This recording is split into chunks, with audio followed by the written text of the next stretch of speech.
Catherine, can you do roll call? Sorry. Oh, sorry. Willman, Here. Voorhees, Yo. Coe, Here. Godis, Here. Davis, Stepp, Check. Hershey. Here. All right, everybody stand for Pledge of Allegiance.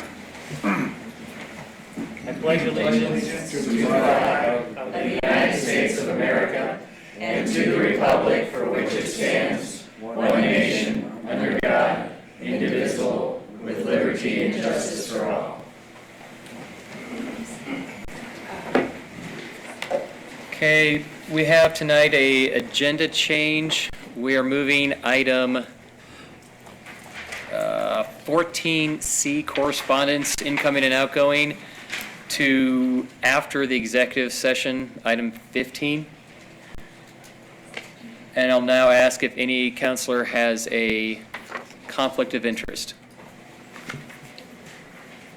Hearing none. We'll now have citizens appearing for council for items not on the agenda. Please limit your comments to 3 minutes. If we get to 3 minutes and you're still rolling, I might gently remind you that your time has expired and to finish your thought. I don't mean to be rude when I do that, but just to keep things moving. If you're here to speak for this item, please come to Catherine and get your name on the list. That way we can recognize you in the order of which you came. So that being said, Catherine, who would you have first? Okay. Hoodner. If he comes out, that's why. Okay, thanks.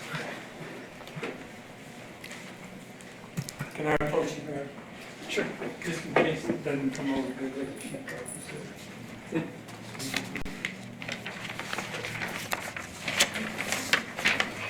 Please share.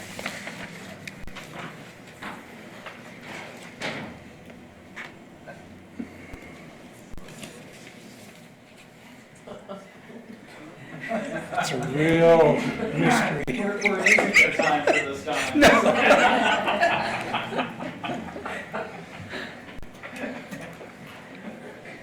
Okay, Don Gillespie, 3901 Mountain Drive.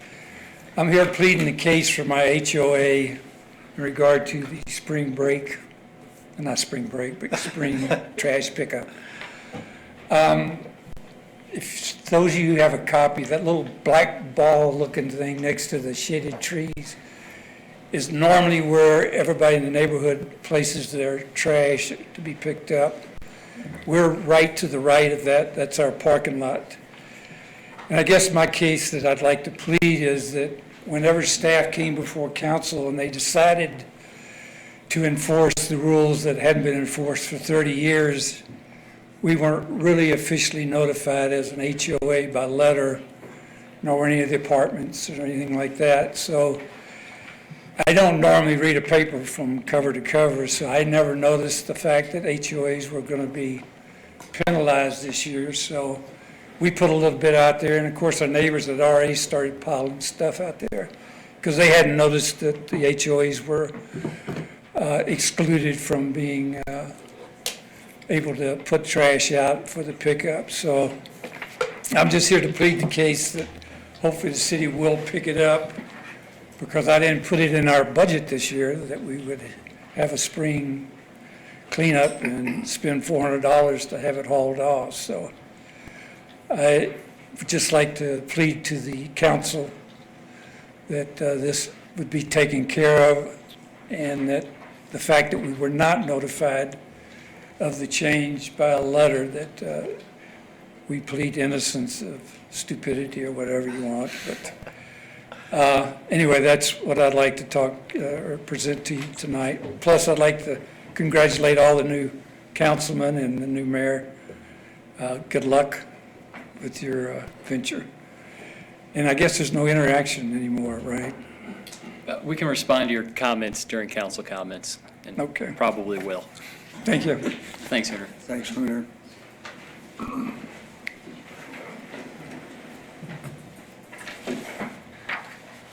All right, next, Renee.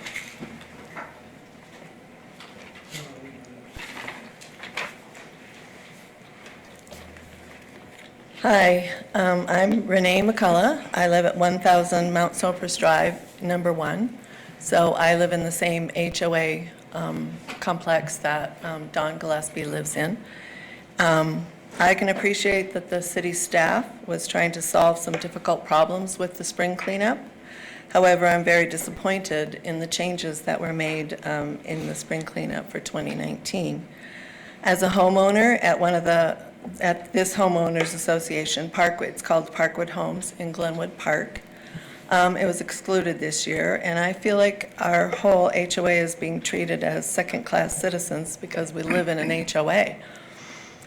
This is exacerbated by the fact that I'm a senior citizen and I have an adult disabled child living at home as well. I don't think this was an intentional decision, but I think it's as a result of trying to monitor each household's pile, so to speak.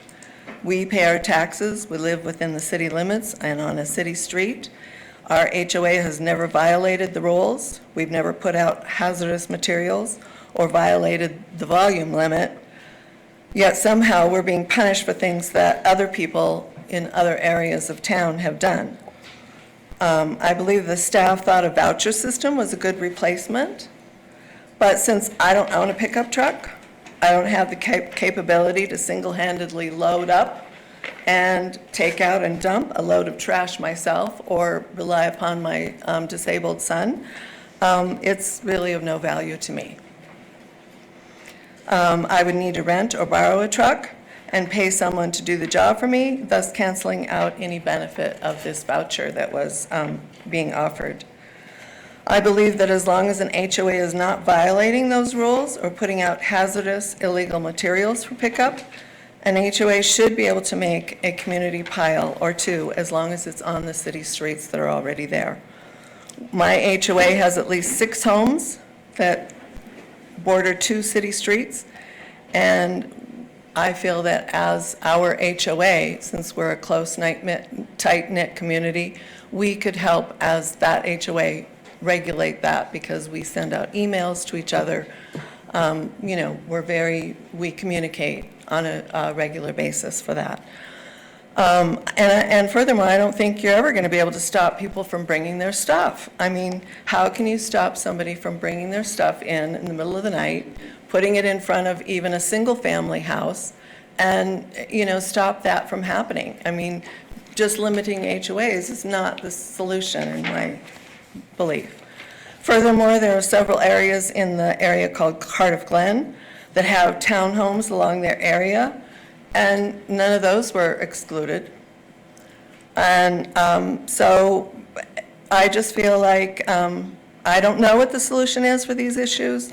I don't know how to resolve it to everyone's satisfaction. I would be happy to work on something, on a task force or something else. I'd be, happy to volunteer my time to do that.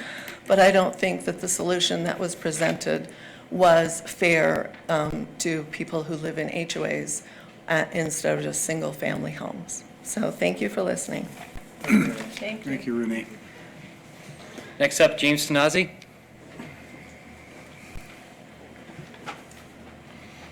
I didn't know about the HOA thing either, so I'm going to haul my own trash. I'm here to speak about the fire hydrant at Greenway and the exit to the golf course. I was hoping to speak to the city manager, and Rick and I have talked about it, but the hydrant there has been down for like 4 years. I think it might have got hit during plowing from the Hill Golf Club maybe. But anyhow, it's been covered with a bag and taped up. I don't know if it's 4 years, but in a couple of years I've been kind of trying to work towards a solution. It just seems like with the wildfire season we had last year that it would really be a good resource to have. The golf course also has a pretty big slash pile. I don't think they're throwing stuff there anymore, but I would hate to see some kid just playing with matches and an otherwise relatively innocent situation start, this huge pile of stuff on fire and not have this hydrant as the closest hydrant to that particular area. And I can point that out at some point, Rick, over that beer we talked about. The last thing I'd like to say, and I am totally uninformed, I don't know if there's any motion forward, but something alongside the road, a safer bike trail, even just widening the road with a bike lane from North Glenwood to West Glenwood, the no lighting through there, and then the rocks that come down there. I'm kind of a chicken bicyclist to begin with, but there's some bowling ball size and up rocks that come down off that hillside, particularly in the spring. So if there's a future plan moving forward, North Glenwood to West Glenwood to make biking safer, I just wanted to throw my support towards that. Thank you. If I may, Mr. Mayor, where did you say the hydrant was? That is on Greenway in the exit to the Hill Golf Course, from the Hill Golf Course. So if you go on Greenway and you go past, you go past the garages there, and it's where they come out from the parking lot right there. And it's covered with an orange bag. I've talked to Greg Bach as well, but it just I know it takes a lot of energy to keep the follow through going. So Rick has my contact info if you want to take a look at it sometime. All right, thank you. Thank you, Mr. Tanazzi. Thank you, Jim. Cindy Savadas.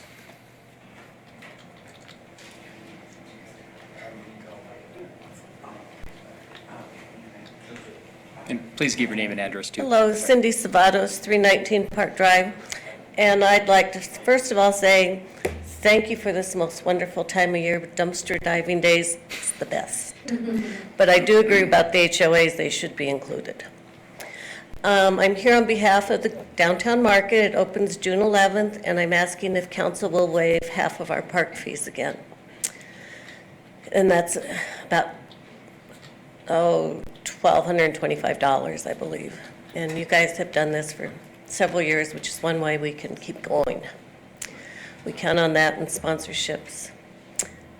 And I look forward to seeing you all there, June 11th. Won't you?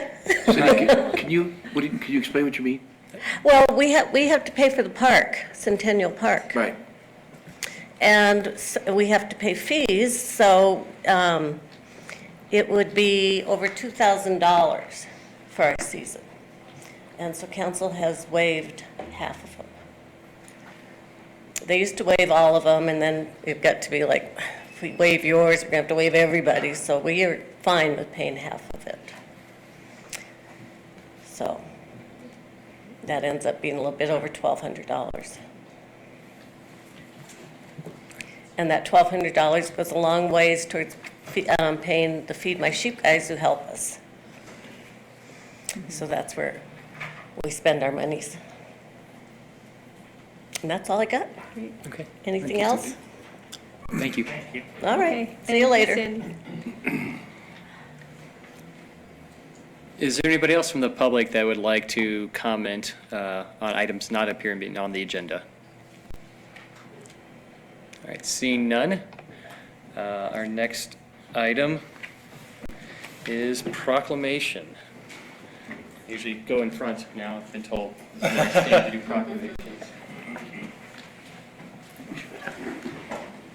So I wanted to, there we go. Jonathan, hold on.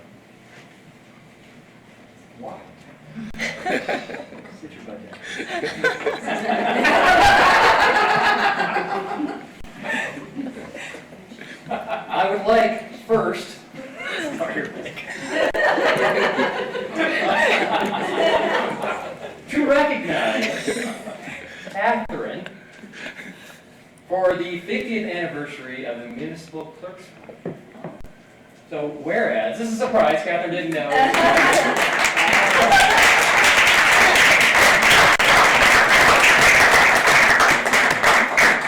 And whereas, we have to maintain awkward eye contact. The office of the municipal clerk, a time-honored and vital part of local government, exists through the world. And whereas the office of municipal clerk is the oldest among public servants.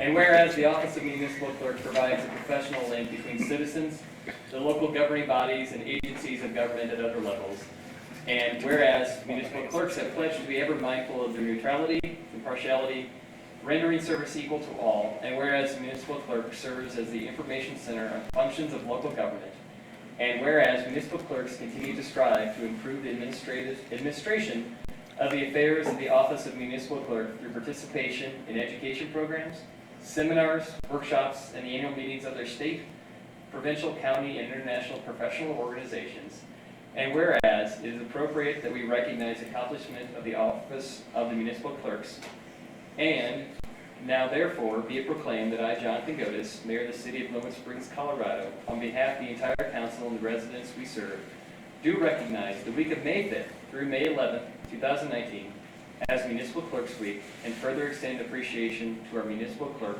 Catherine Myron Fletcher, and to all municipal clerks for the vital services they perform and their exemplary dedication to the communities they represent.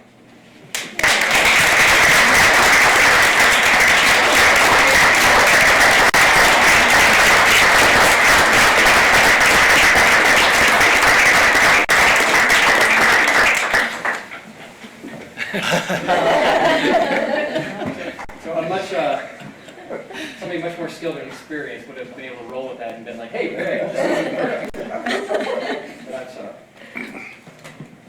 This is a proclamation for my friend and colleague Rick Voorhees. In recognition of being named the 2019 Sidney Suslow Scholar by the Association for International Research. Whereas Dr. Rick Voorhees, during his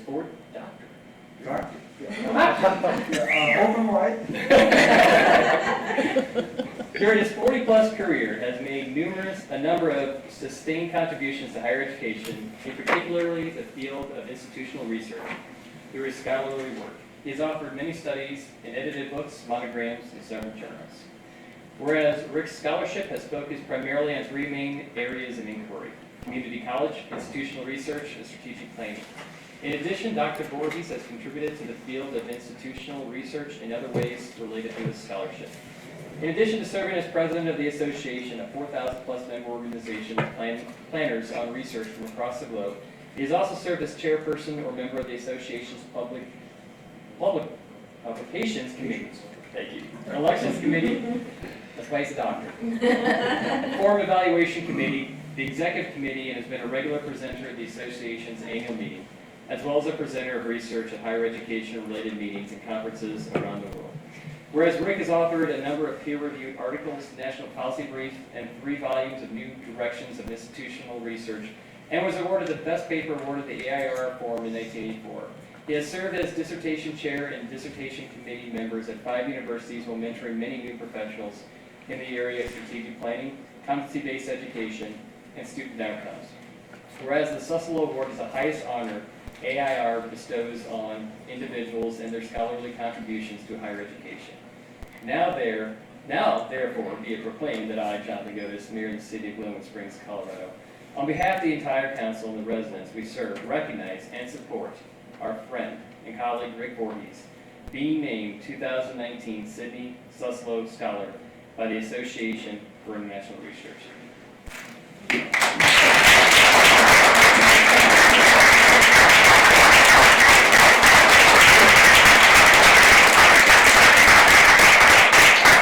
If I would have known I was going to live this long, thank you all very much. I appreciate it. Members of the council, staff, I'll hold this one in treasure. Thank you.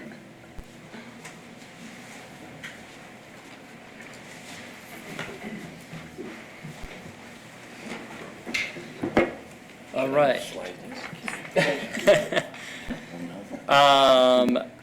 Council comments. Go ahead, Shelley. Just had one quick comment. I had the pleasure of attending the city's annual hazardous waste pickup day on Saturday, and I showed up without an appointment with just some old yucky stuff to get rid of. And I just want to say that staff did a great job on that, and they set that up. It ran quickly and efficiently. I was in and out of there in 10 minutes and had all the stuff taken out of my truck and didn't even have to get out. So great job on that. Thank you. You have to press through. Go ahead, Rick. Go ahead. It's not picking up on the Dr. screen. Spelling here, you know? We're using new computer equipment up here. So what I wanted to say was, on April 30th was International Jazz Day throughout the world, and Glenwood Springs participated in that, both virtually and by performances by two high school swing jazz bands, one from the Roaring Fork High School, the other one from Coleridge, and it was amazing. It was a packed house down at the Vaudeville, and I want to thank the Glenwood Springs Arts Council for all the work in putting that together. That's a group who 2 years ago, when I first started sitting up here, was in slightly dire straits, and they've basically retired all of their debts and are moving forward and continuing to be part of the fabric of this great community. So I wanted to give notice of that and to give them kudos. Thank you, Rick.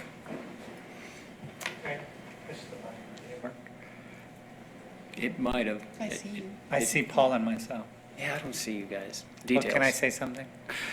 I see you now. Oh, Sorry, that's we're working on a new system. Yeah, go ahead, Tony.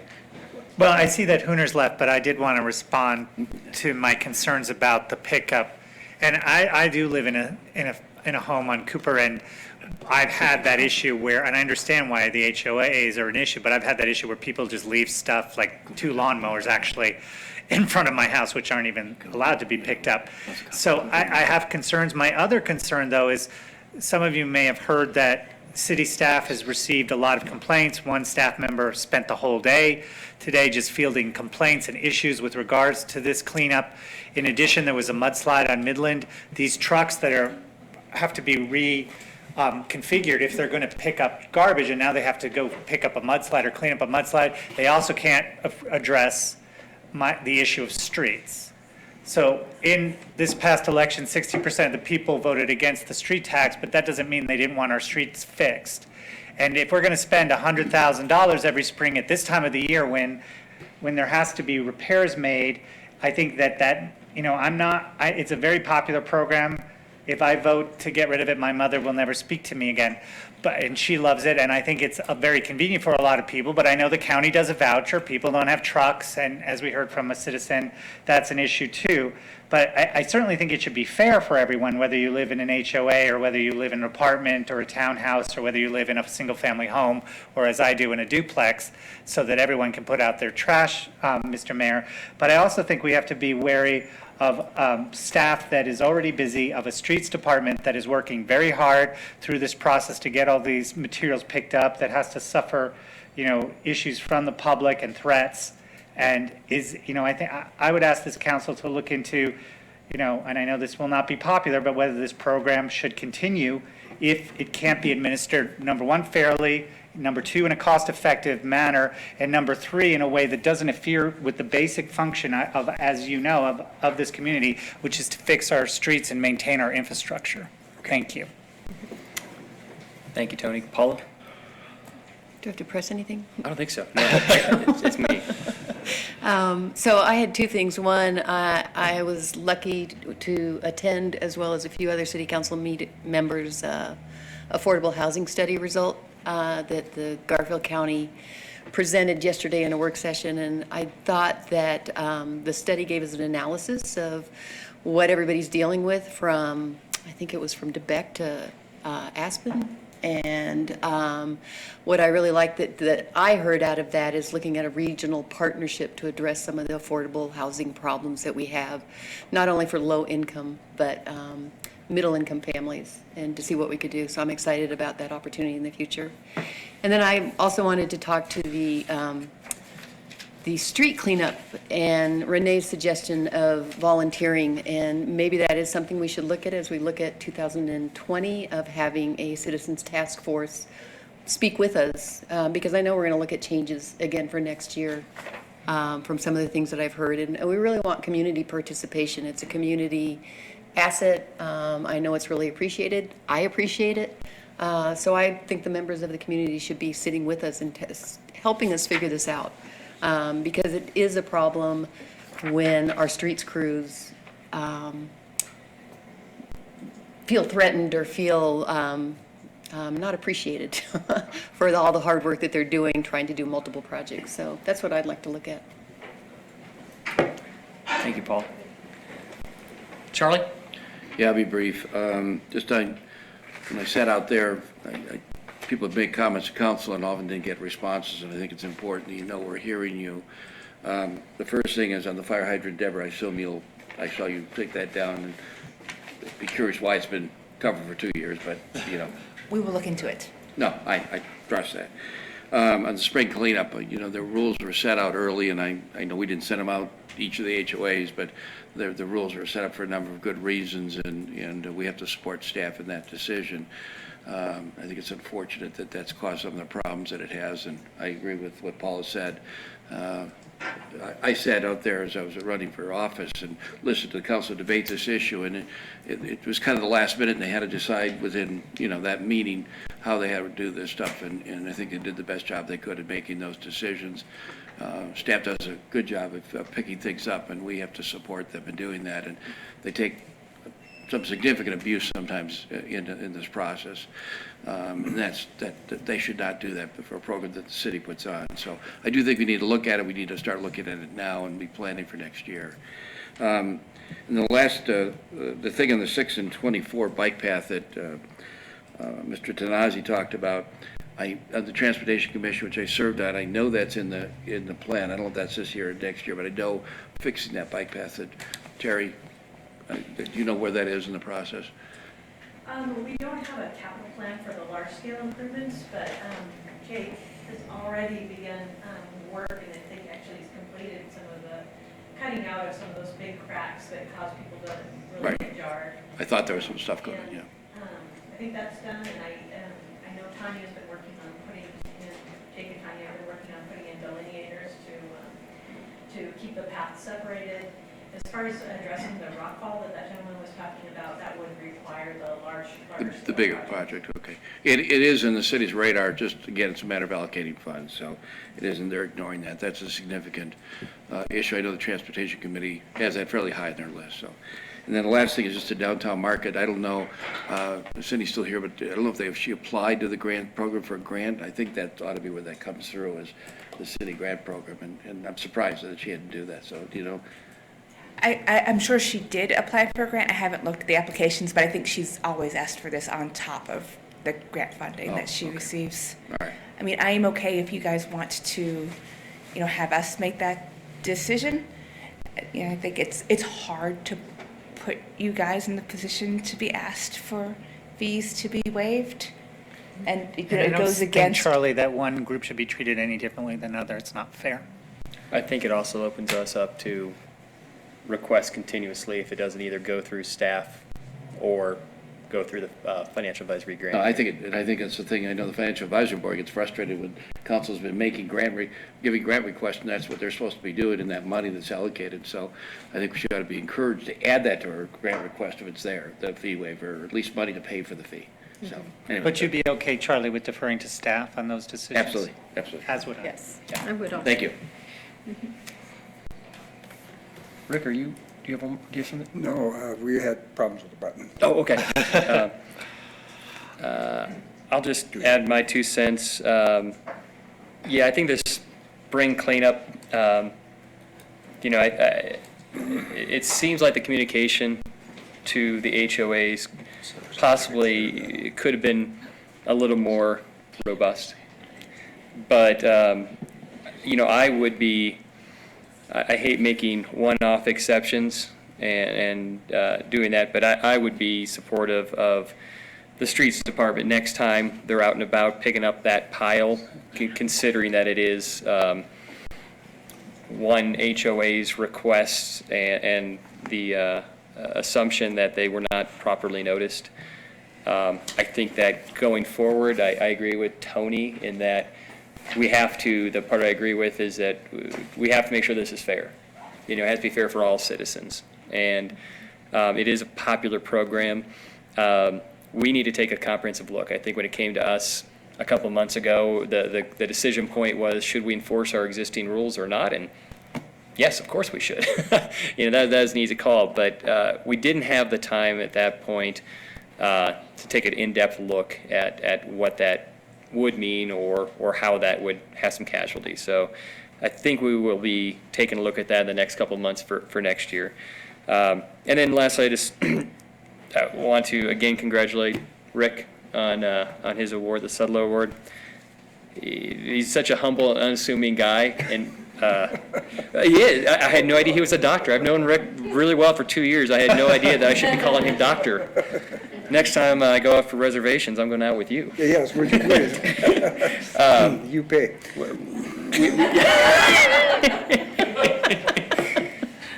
Our city is lucky to have you. West Glenwood's lucky to have you, and thank you. I feel that way about everybody up here, our city staff, and the people who are involved in making our community a better place. So it's a double honor.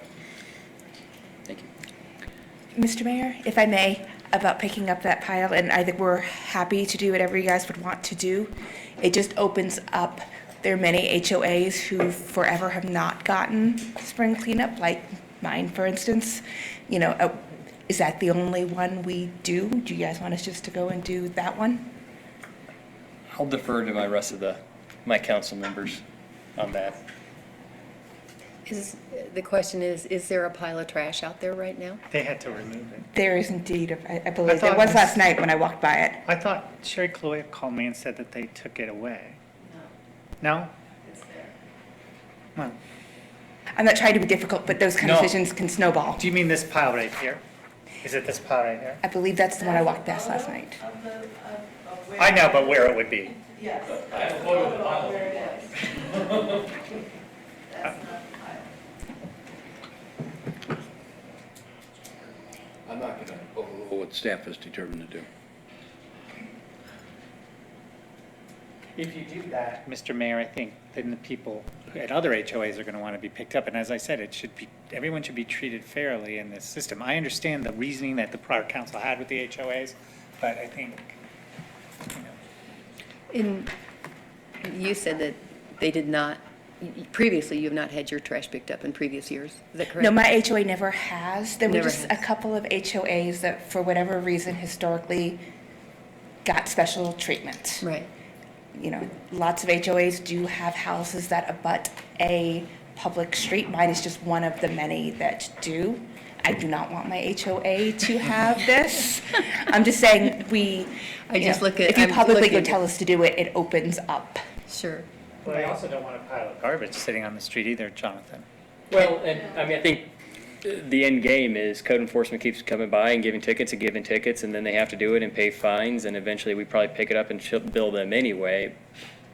And I get that we don't want to do one-off special treatments, but, 30 years of violating our rules, it's not, they didn't violate our rules, we violated our rules. And so I guess I will absolutely defer to the will of council. I'm not, pounding my fist on the table, insistent on this. I just think that their cheese got moved and no one made it's a big deal and we did not, for them. I know there's other HOAs that have never had this historically. I think going forward, we make sure that we don't do this again. We don't either pick up their trash in the future and let them know, or we pick up every HOA trash. But I think the disparity, to Renee's point of treating HOA different than single-family homes, is something we should examine. I agree, but Right, in I for a agree. penny, in for a pound, and they're cleaning up right now. So I would make a motion to clean up this now. Yeah. I guess to me, it's an issue of, did they know about it ahead of time? Were they noticed? And if the HOA wasn't noticed, and they weren't aware that this was a new change in the policy, then we go ahead and get it cleaned up, but have very good, fair notice for what the new policy will be going into next year. Is that a second to my motion? That is a Thank you. second to clean up that pile. Can we get Matt's comment? Matt, I'd love to hear from you. Can I say something? I would love for you to come up and say something. Unless it goes against what I think. So I would like to talk about noticing just a little bit. The spring cleanup is supposed to be noticed twice before it actually happens, which means it needs to be in the newspaper of some form. March 27th, there was a very descriptive article in there of what is happening, what is not. HOAs, condos, townhomes, those kinds of things. Private streets will not be picked up. What I'm finding is most people read the first paragraph and the last paragraph, but nothing in the middle. So we kind of considered that as a pretty good notice because most people read the Post-Independent. Right. It also had the link to the website where all of this information was.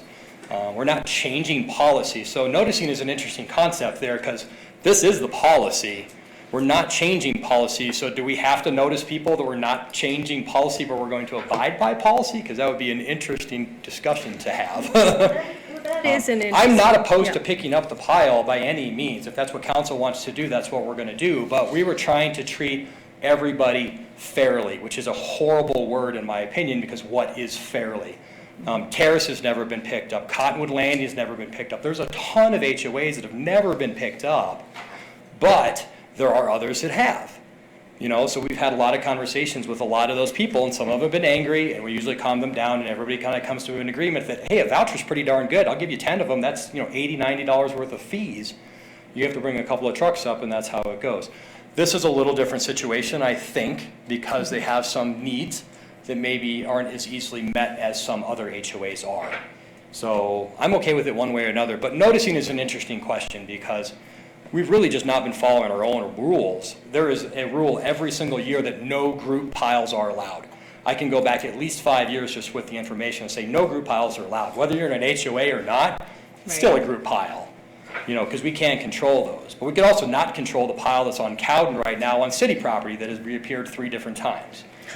So it's a bit of a cluster, I'm going to be saying, and I think that if we want to continue this program, we really need to sit down and have a discussion because it goes into the reaches of what is a business? Is it an at-home business? Is it a VRBO? Are they collecting taxes? Is that a business? Do we collect there? So it's a very in-depth discussion because the rules are about this long and they should be about this long so everybody can understand them. And we're just trying to do the best we can with what we're given with rules so you can try to abide and be fair.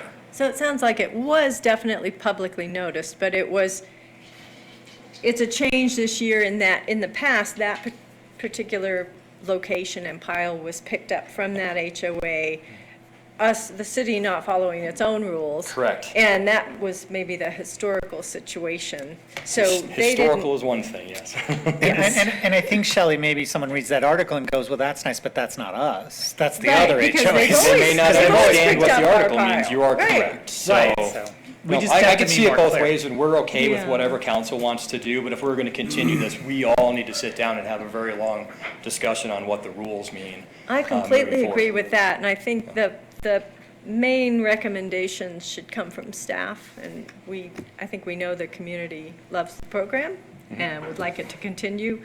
What is sustainable going forward for the city and what works without having city staff abused out there on the street is what I'm interested in hearing. And Jake is here, but I don't know if he really needs to speak, but we have actually accomplished spring cleanup in an extremely rapid fashion this year, to be honest with you. So be giving the vouchers out and people taking their own stuff from these particular areas when they used to be giant piles, so we had to sort through and it would take half a day sometimes per pile. We're doing this in a rapid fashion. We're under budget, if you want to call it that, if there was a budget for this, which there really isn't. So we're doing really well. Right. So if there's a pile here or there that council thinks that needs to be a different situation for this year, that's fine. But I think we need to sit down and discuss for next year for sure. That sounds good. Thanks. Okay, thank you. And just point of order, my motion was for this, just for now. Yeah. Yeah, and I'm going to support the motion that we go ahead and do this. It's the last possible time that we'll be doing this. But there's a silver lining here. It's that the word has gotten out, that the rules have changed, and there's a lot of visibility for that now.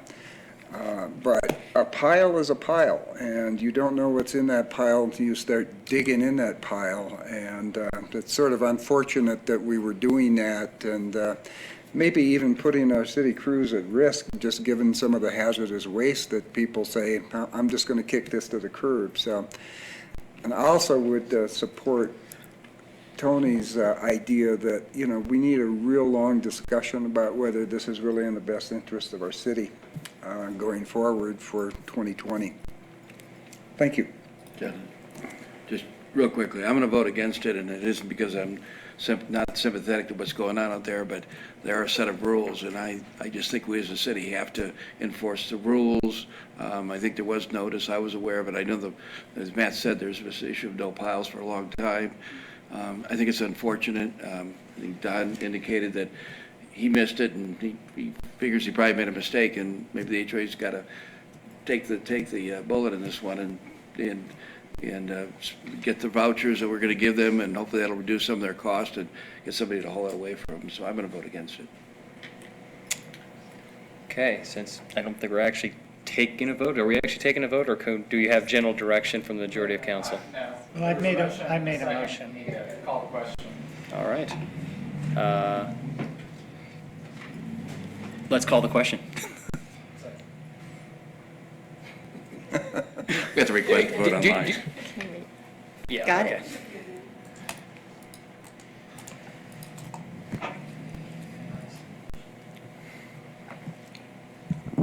Willman, no. Goldish, yes. Step, yes. Cope, yes. Hershey, yes.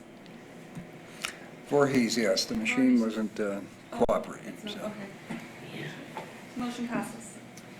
Thank you, Catherine. So staff has He may direction. be a doctor, but he can't do his computer. That's right. He's a Okay. technological deficit here. All right, we're on to any other council comments? Okay, we'll close to council. Consent agenda, we have the receipt of minutes from the regular meeting on April 4, 2019, and a 7-party memorandum of understanding regarding Garfield County senior programs for 2019. Is there a motion to approve the consent agenda? I so move. Second. It's been moved by Shelley and seconded by Rick. All in favor? Aye. Opposed? Motion carries. Okay, 27th Street Bridge update.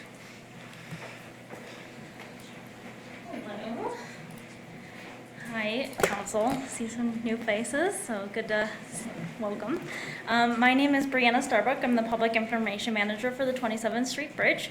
And the hot and fast version of where we're at is we have completed the soil nail walls, which again are sort of in place to shore, so we can do the abutments for the new bridges. We're about halfway through micropile construction, which is a reminder of those really deep foundation elements for the new bridges. To date, we've installed about 40 of those, which is really exciting. And that work is going to be ongoing into mid-May. So those are those really big drills going on out there. The pedestrian bridge, which as a reminder will eventually be a separate structure from the current traffic bridge and will be built to the north. That pedestrian bridge is expected to be delivered to site in the next few weeks or so, and that will be built on South Grand Avenue by the John Deere dealership and then transported in for installation. We're working on preparation work for that installation work to happen, which we anticipate to happen in June. As far as schedule goes, we did have some that water line conflict occur earlier in the project, which wasn't great, and we have had some weather recently, but overall we're working to get back on track in terms of schedule. Pedestrian bridge set, again, we're looking at June for that. As far as the big fun one, the 84-hour bridge closure and the slide of the bridge, we're looking in for late summer for that, and so essentially the pedestrian bridge will be put in place and ready to go, and then the traffic bridge will be put in. Then we'll look at roundabout construction after that in late summer, early fall, and then finish work by the end of the year. In preparation for the pedestrian bridge installation, a quick reminder about ongoing traffic impacts. So we've got those ongoing traffic holds and lane closures during off-peak hours, again, trying to minimize those impacts whenever possible to the traveling public. And we will start having some night closures and work of the river, and that will be later. We don't have exact dates for that yet, but as always, the best way to stay abridged of what's going on with the bridge and what's going on with traffic impacts and things like that, folks can tune into the Cone Zone update, which you can either call or email me, and I'll get you on that list. That number is 618-5379. And call me, get on that list. That's how you're going to know what's going on. When we do the pedestrian bridge installation, that will mean a night closure of the 27th Street Bridge and the South Grand Avenue intersection, as well as a night closure of the river. But we'll be sure to, when we have that date, we'll let you guys know. Additionally, to help folks understand what to expect, we do have 2 upcoming public information sessions. We'll have a river users focused one, which will be on Monday, May 20th at 6 p.m. at the Glenwood Springs Library. And then we'll have our second community information meeting on Wednesday, May 29th from 5 to 7 in the Glenwood Springs Community Center. And at the river meeting, we'll speak more specifically about river impacts and what that group can expect. And at the informational meeting, we'll look at all of the big fun stuff about the bridge slide and what folks can sort of expect for what that's going to look like, what that closure is going to look like, as well as what the pedestrian bridge set process will look like. And that's the fast and hot version of the updates. I hope I kept it to my 3 minutes. But with that, questions? Any questions? Palmer? I got a quick question. And maybe Terry can address this, and I don't want to put him on the spot, but you and I spoke yesterday, and one thing I forgot to ask you about is emergency services. I know there's that pedestrian bridge that can be used for ambulances and stuff, but during that 84 hours or during these other closures, I assume there's a plan in place to get police and fire and ambulance there. So we're coordinating with our emergency services crews. We do benefit, we have some experience from the Grand Avenue Bridge, so the good news is we do have good coordination efforts as far as understanding what everyone can expect. And so we're working through the details of that emergency access plan, but that's definitely a priority, looking at that closure period. But there's not a plan? There is a plan. Oh, Hi, I'm okay. Jessica. There is a plan. We have a safety critical plan that the contractor has to develop for that process. We've already talked to Valley View and the fire department. Generally, it will involve staging ambulances and fire trucks in those areas that are going to be longer routes. They've also discussed airplane at the airport, or not airplane, helicopters at the airport to facilitate any other emergencies that might come up. But Thank God we have that airport. Sorry, just kidding. Thank you. Any other questions? All right. Thank you very much. I appreciate that Thank update. you, Councilman. All right, item 9, request for funding from tourism. Lisa. Hi there. Lisa Langer, Tourism Promotion Director. And I represent Visit Glenwood Springs, which is a department of the Chamber. We work on behalf of the City of Glenwood Springs for tourism promotion. As most of you know, those of you, actually 3 of you know who are here, a while back, the Tourism Promotion Board came to council, asked for some money from the reserves, $14,000, to do the Hanging Lake branding. And that's been done, and many of you who were there at the open house or grand opening yesterday saw the beautiful logo that has been created. If you go on the visitglenwood.com Hanging Lake page, you will see a video that was created. You'll see a downloadable brochure, which you had in your packet.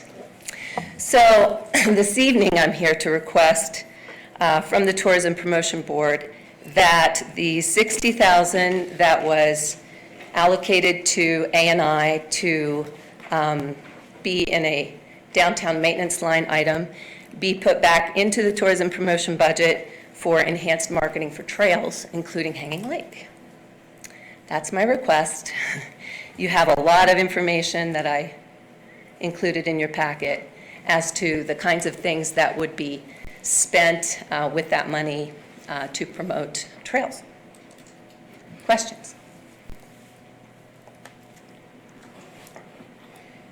Do you want us to use this? Comments? Yes. Okay. No, I mean, you can just say if you have questions. Go Oh, ahead. okay, I'm just not sure.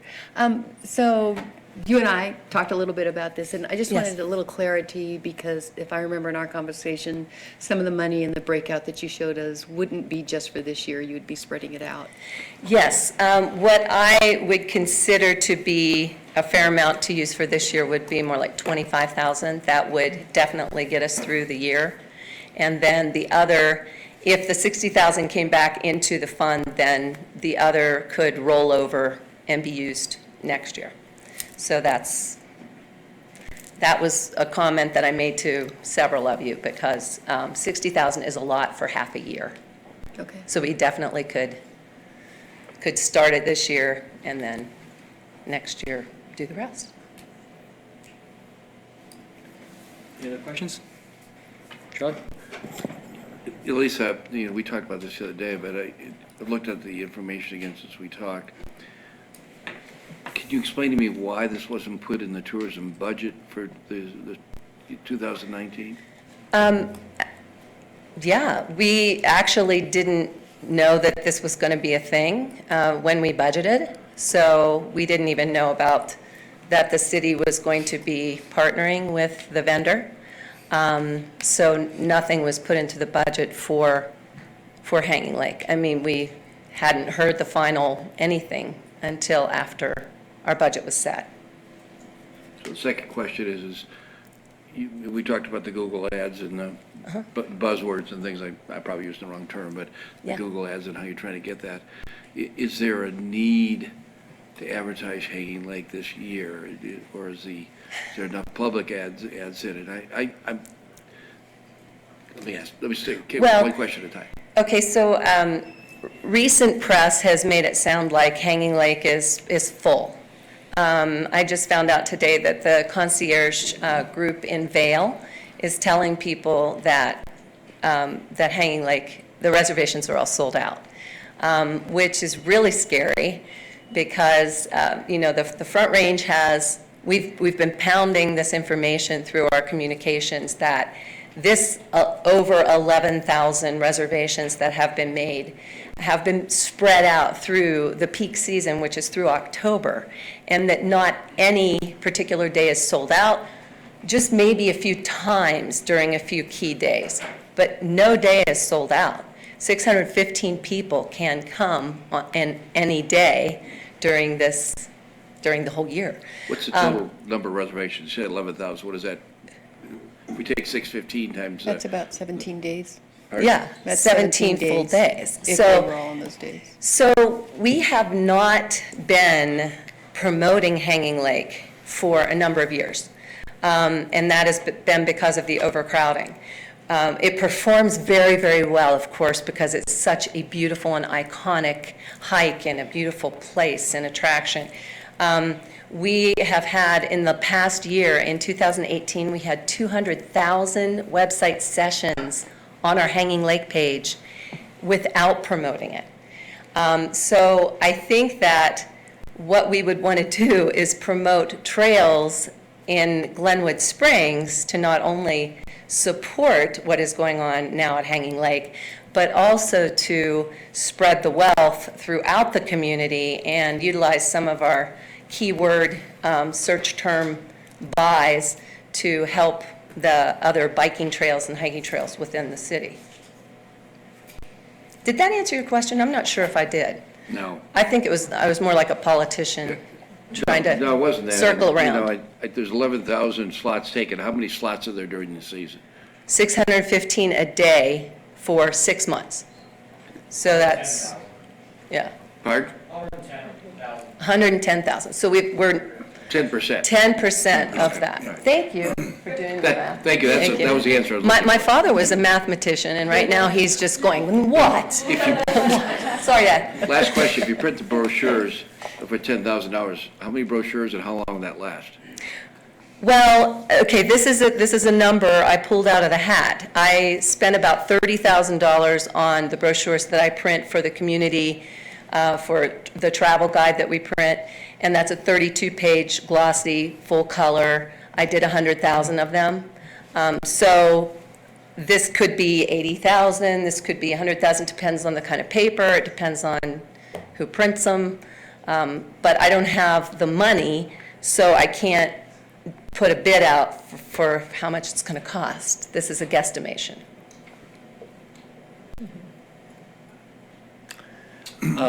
Sorry, no, I'll use my thing again. I saw that. I jumped you. Rick? Oh, okay. Well, Lisa, it may be just helpful for new members of council to hear just a little bit about how the tourism budget is put together, because your timing isn't the same as the city's budget, as I understand it. Actually, we start budgeting in the middle of the summer, and about the same time you do. You start now. We start, at the same time. We start budgeting for the following year. When we budget, we get the figure from the city. They tell us how much is available because it's the accommodations tax receipts. It's 92.5% of that we budget for tourism promotion. And so, yeah, we start working on it right now, and it goes through the city process. I come before you guys at one of your budget hearings and give you the budget, and it's an involved process, and the whole board is part of the process. And Nancy Hurd is here. She's our treasurer, and she knows that we work very hard and diligently and prudently and spend our dollars very wisely. Well, I think it's a very responsible request, given the fact that this is all new, and backtrack for a minute and thank the people who were involved in yesterday's ceremony.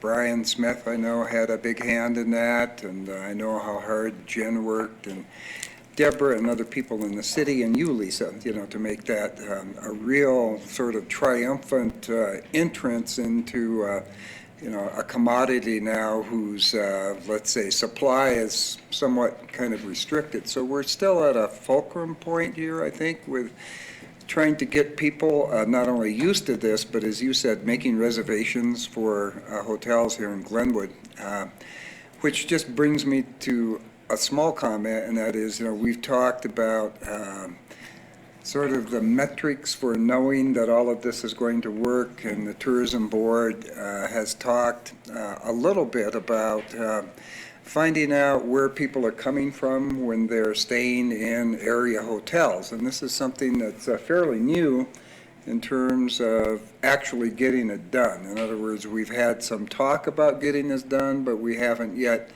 been able to pull those results back and say, yeah, like Dallas-Fort Worth, there's $200,000 that went there.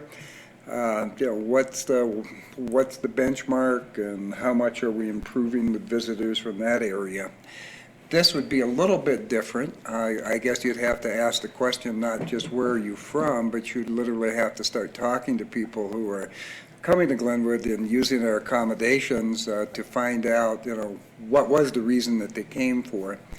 Unless there's, some way to hook in the web clicks to the actual registrations at the hotel. And I just hope that we can kind of work on that so that we've got those numbers and we've got that benchmark, so that we know that if it's a certain amount of money, that we can say at least reasonably or lay claim to some sort of causation here that people came because we did this.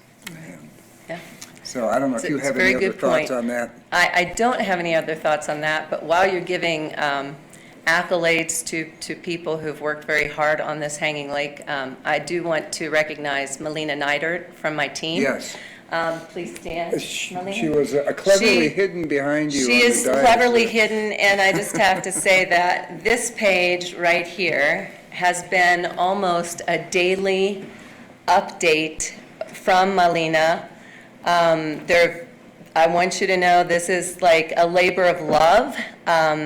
It's been almost a full-time job for her. She has designed this page.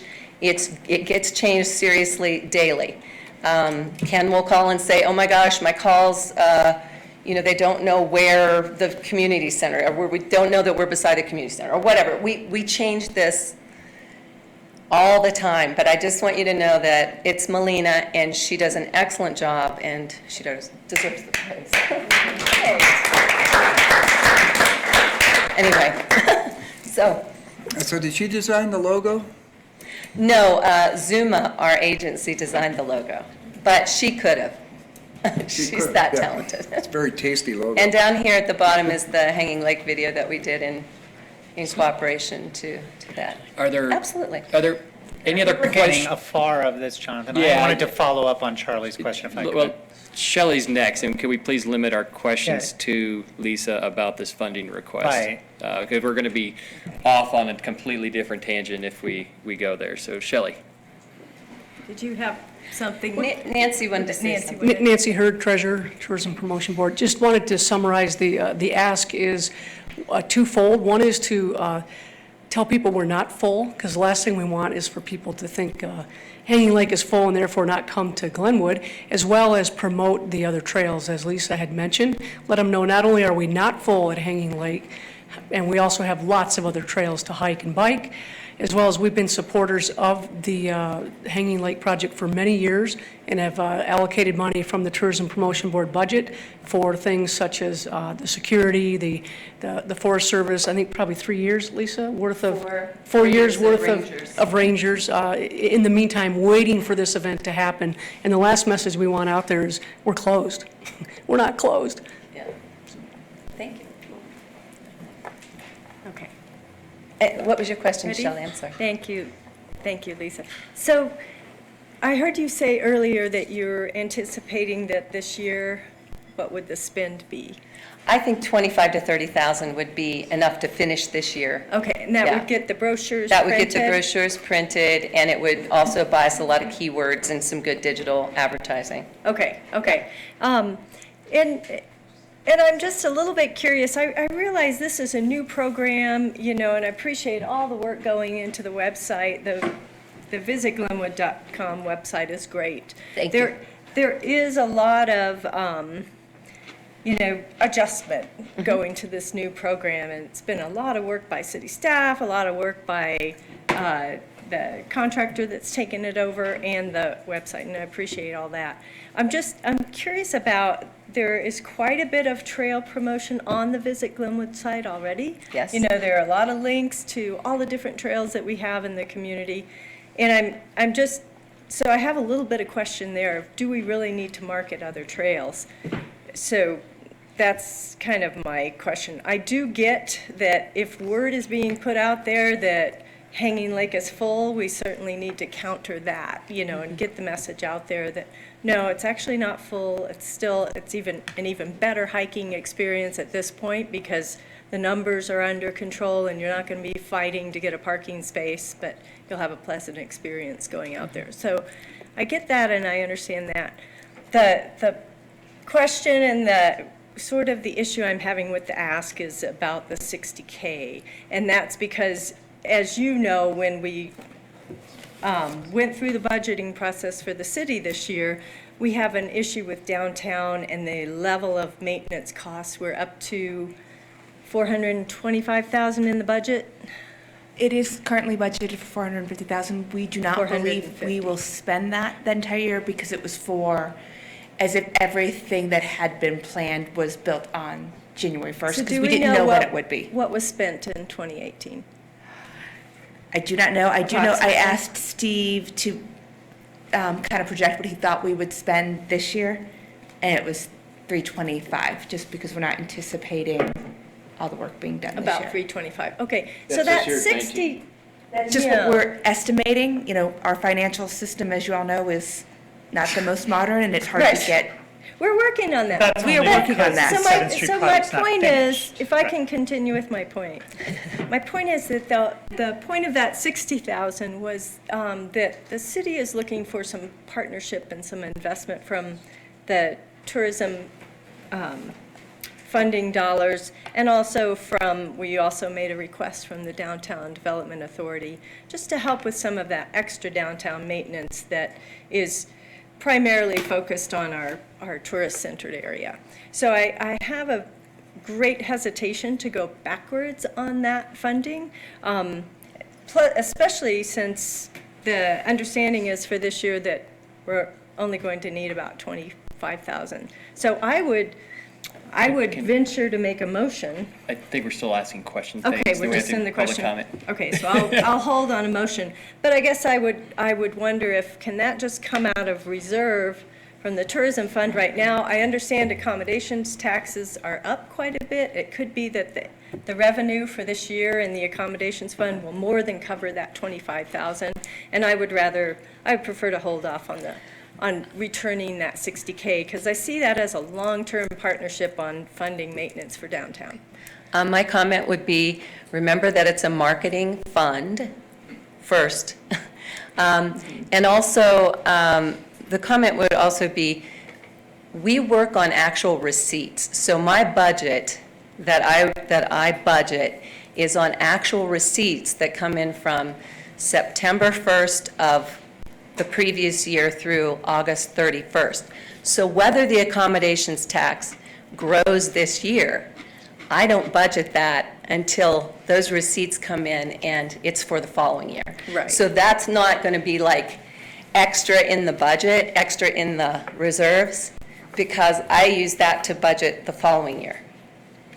So Yes. what's coming in now For budgeting, but- will be budgeted for the following year. Right, but that will still be revenue coming in. And I understand that it's a marketing budget, but it is also, part of marketing is making sure that downtown has that extra sparkling finish on it. So anyway. And the other part of your question was, could we take that 25,000 out of reserves?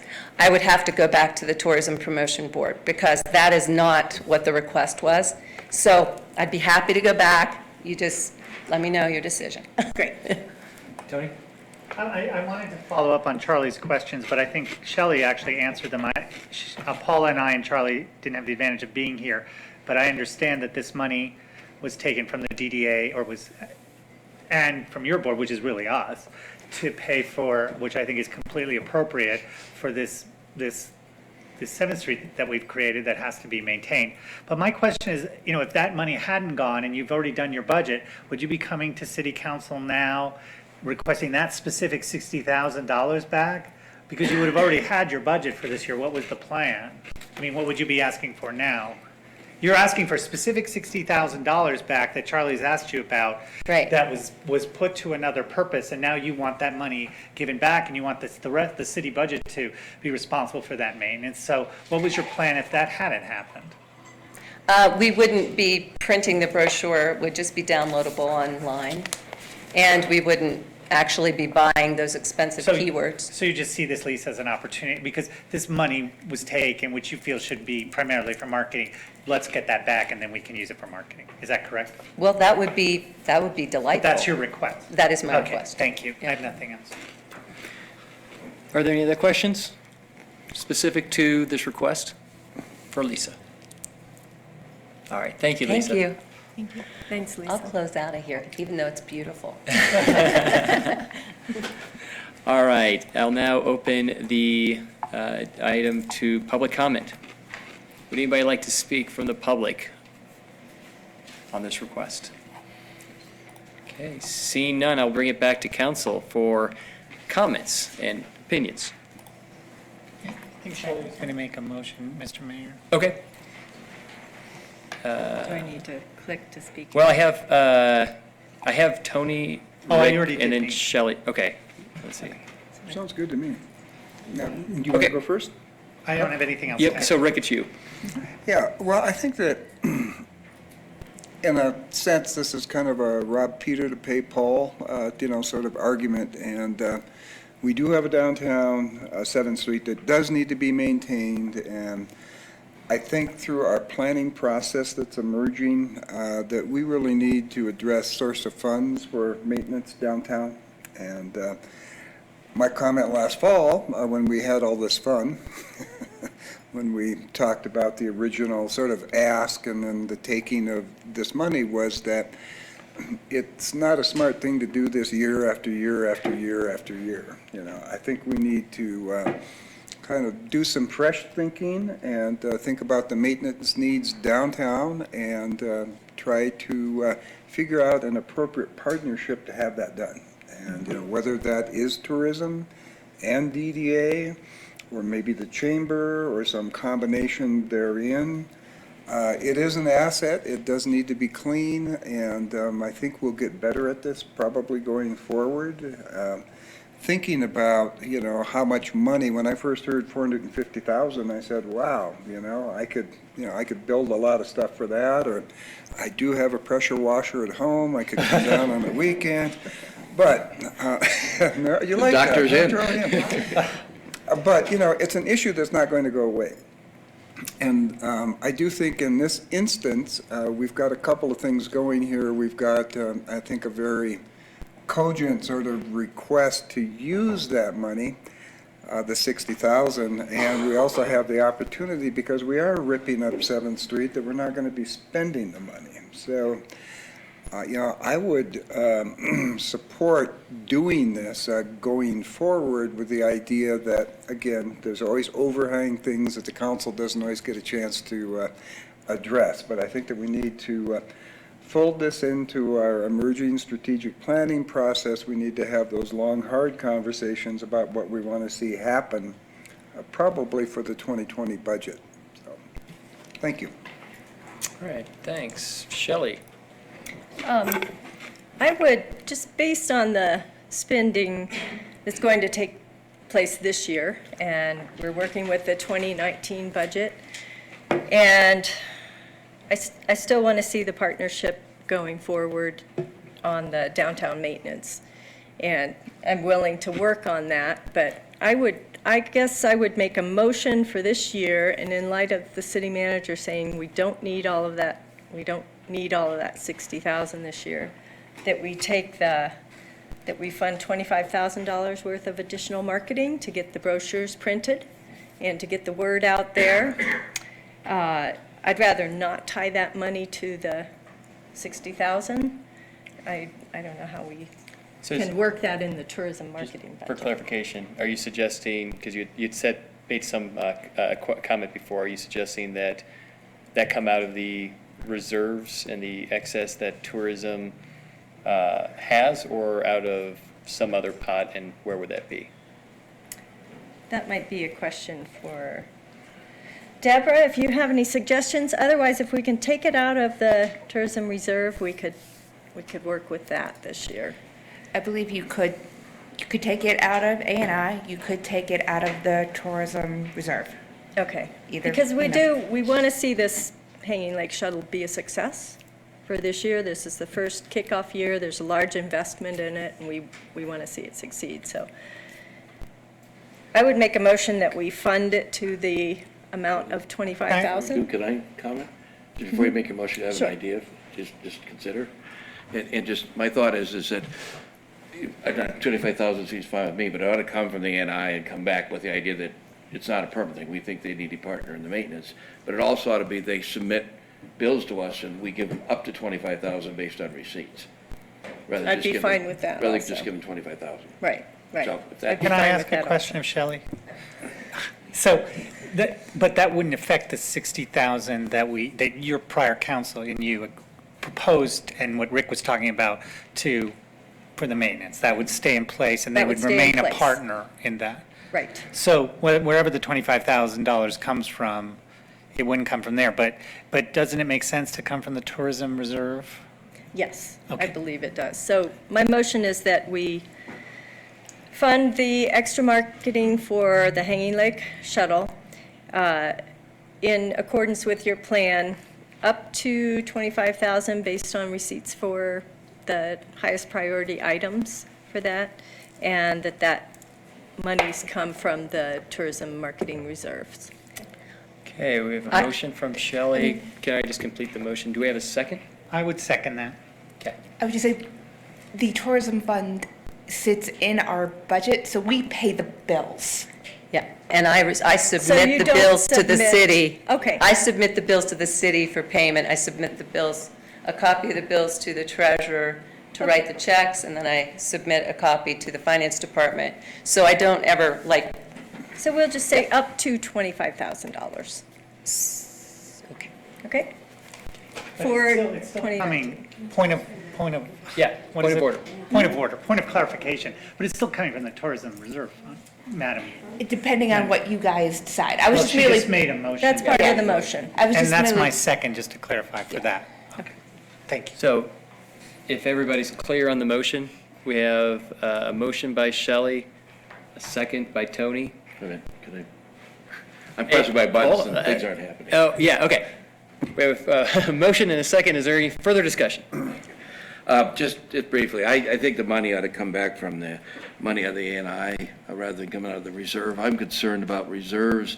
If, right now, everything's great because we're getting great revenues coming in and all that. As we know, they're up this year and it's great, but if we get a bad year, we need those reserves. And it doesn't sound like a lot we do it, but we don't need it in the maintenance this year. As long as the message is clear that you need to put this in your budget next year, I'm not going to support this motion, but I would support one with the money coming out of the ANI, coming back from the ANI fund into the tourism budget for 2019. So I'm going to vote against it for that reason. Any, sorry, Rick. No, For some reason, just so you guys know, for some reason, I'm not able to get my speaker list up for the second time Okay. around for whatever reason. Mine's not working either. Okay. Eric? Just, I don't know, the 25,000 sounds like, a step along the way, and maybe I could ask Lisa, with the 25,000, would you dedicate that to the brochure? Would you dedicate it to Google Analytics? What would you do? We would split it up with some of the things that I have on this list, Google AdWords, some of the printing. The vendor has said he would share the cost of printing the brochure. We do social media campaigns, et cetera. I do have to say that with the 25,000 coming out of the Tourism Promotion Fund, if it comes out of the reserves, I do have to go back to my board because that is not the request from the board. So I would have to go back, make sure that's kosher with them. Just putting that out there. So point of order, it's our advisory board. Right. If we allocate it out of our fund, in fact, we have to have our advisory board approve our money to spend? No. Okay. Okay. But that's our money. It's a point of order. That's our money. They're not like DDA. They're not a separate little board. That's exactly what he was saying. Right. Just to be clear, though. Thank you. How much But is from in the Lisa's point of reserves? view, she doesn't have to spend the money. The tourism board said, we don't want those restrictions, we're not going to spend Could the you money. Right. They can make that You can decision. I tried. Oh, I'm sorry. You tried to push the button. but I it know, didn't mine work. doesn't work either. The chair recognizes Paula. How much is in the reserves? That's a question for Steve Boyd right now, probably about 200 to 300,000 at this point. There's about $330,000 in there that's unallocated. Thank you. Any further discussion on the motion? Okay, it has been motioned by Shelley, seconded by Tony. Let's call the question.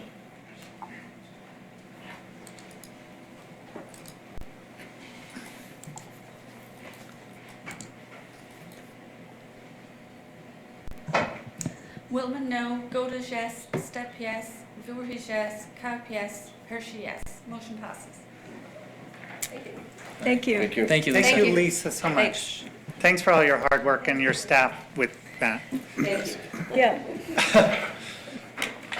Okay, our next item is Resolution 2019-23, support the Take a Minute Traffic Community Traffic Calming Campaign.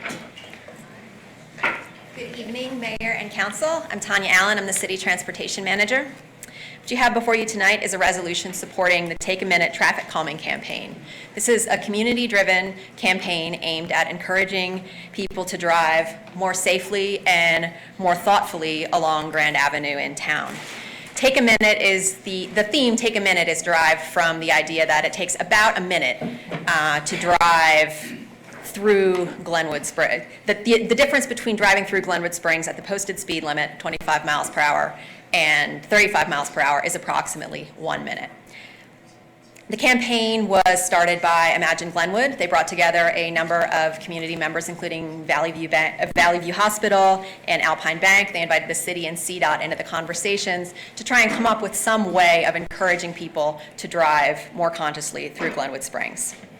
The group plans to undertake a number of activities as part of the campaign, including surveys, printing and distributing election-style yard signs along Grand Avenue, and purchasing radio and print advertising emphasizing some of the safety themes associated with the campaign.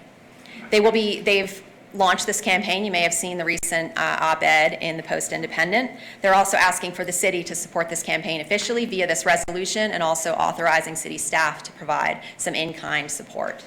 The in-kind support would be mainly allowing them to place campaign signs on city property in consultation with community development and other city departments. A commitment to sharing the campaign materials on our city websites and via our city social media, and then also potentially additional police enforcement and education regarding the speed limit on Grand Avenue. You have detailed information, including examples of some of the signs in your packet. I'm happy to answer any questions about the campaign, its themes, how it came about. Any questions? Tony? No, I didn't have a question, I'm sorry. I'll skip me, sorry. Okay. I hit the wrong button. Paula? So is this coordinated with Terry and our police department as far as additional costs that the city may incur as a result of supporting the campaign? With the meeting and discussion that we've had, we've talked about trying, I'd be willing to try and organize kind of some traffic blitzes, if you will, with ourselves, the Sheriff's Department, State Patrol, kind of cover the area, really make a saturation effort out of it, if you will. Potentially hand out some surveys when we're making contacts and talking to people about those things, just to try and kind of support the general effort, if you will. Okay. I don't think the intent of the program is to be enforcement heavy, but I think enforcement and visibility is definitely a piece of it that can help heighten the awareness and help get the message across, which hopefully in the best of worlds we generate voluntary compliance. Great. Thanks. All right, Shelley?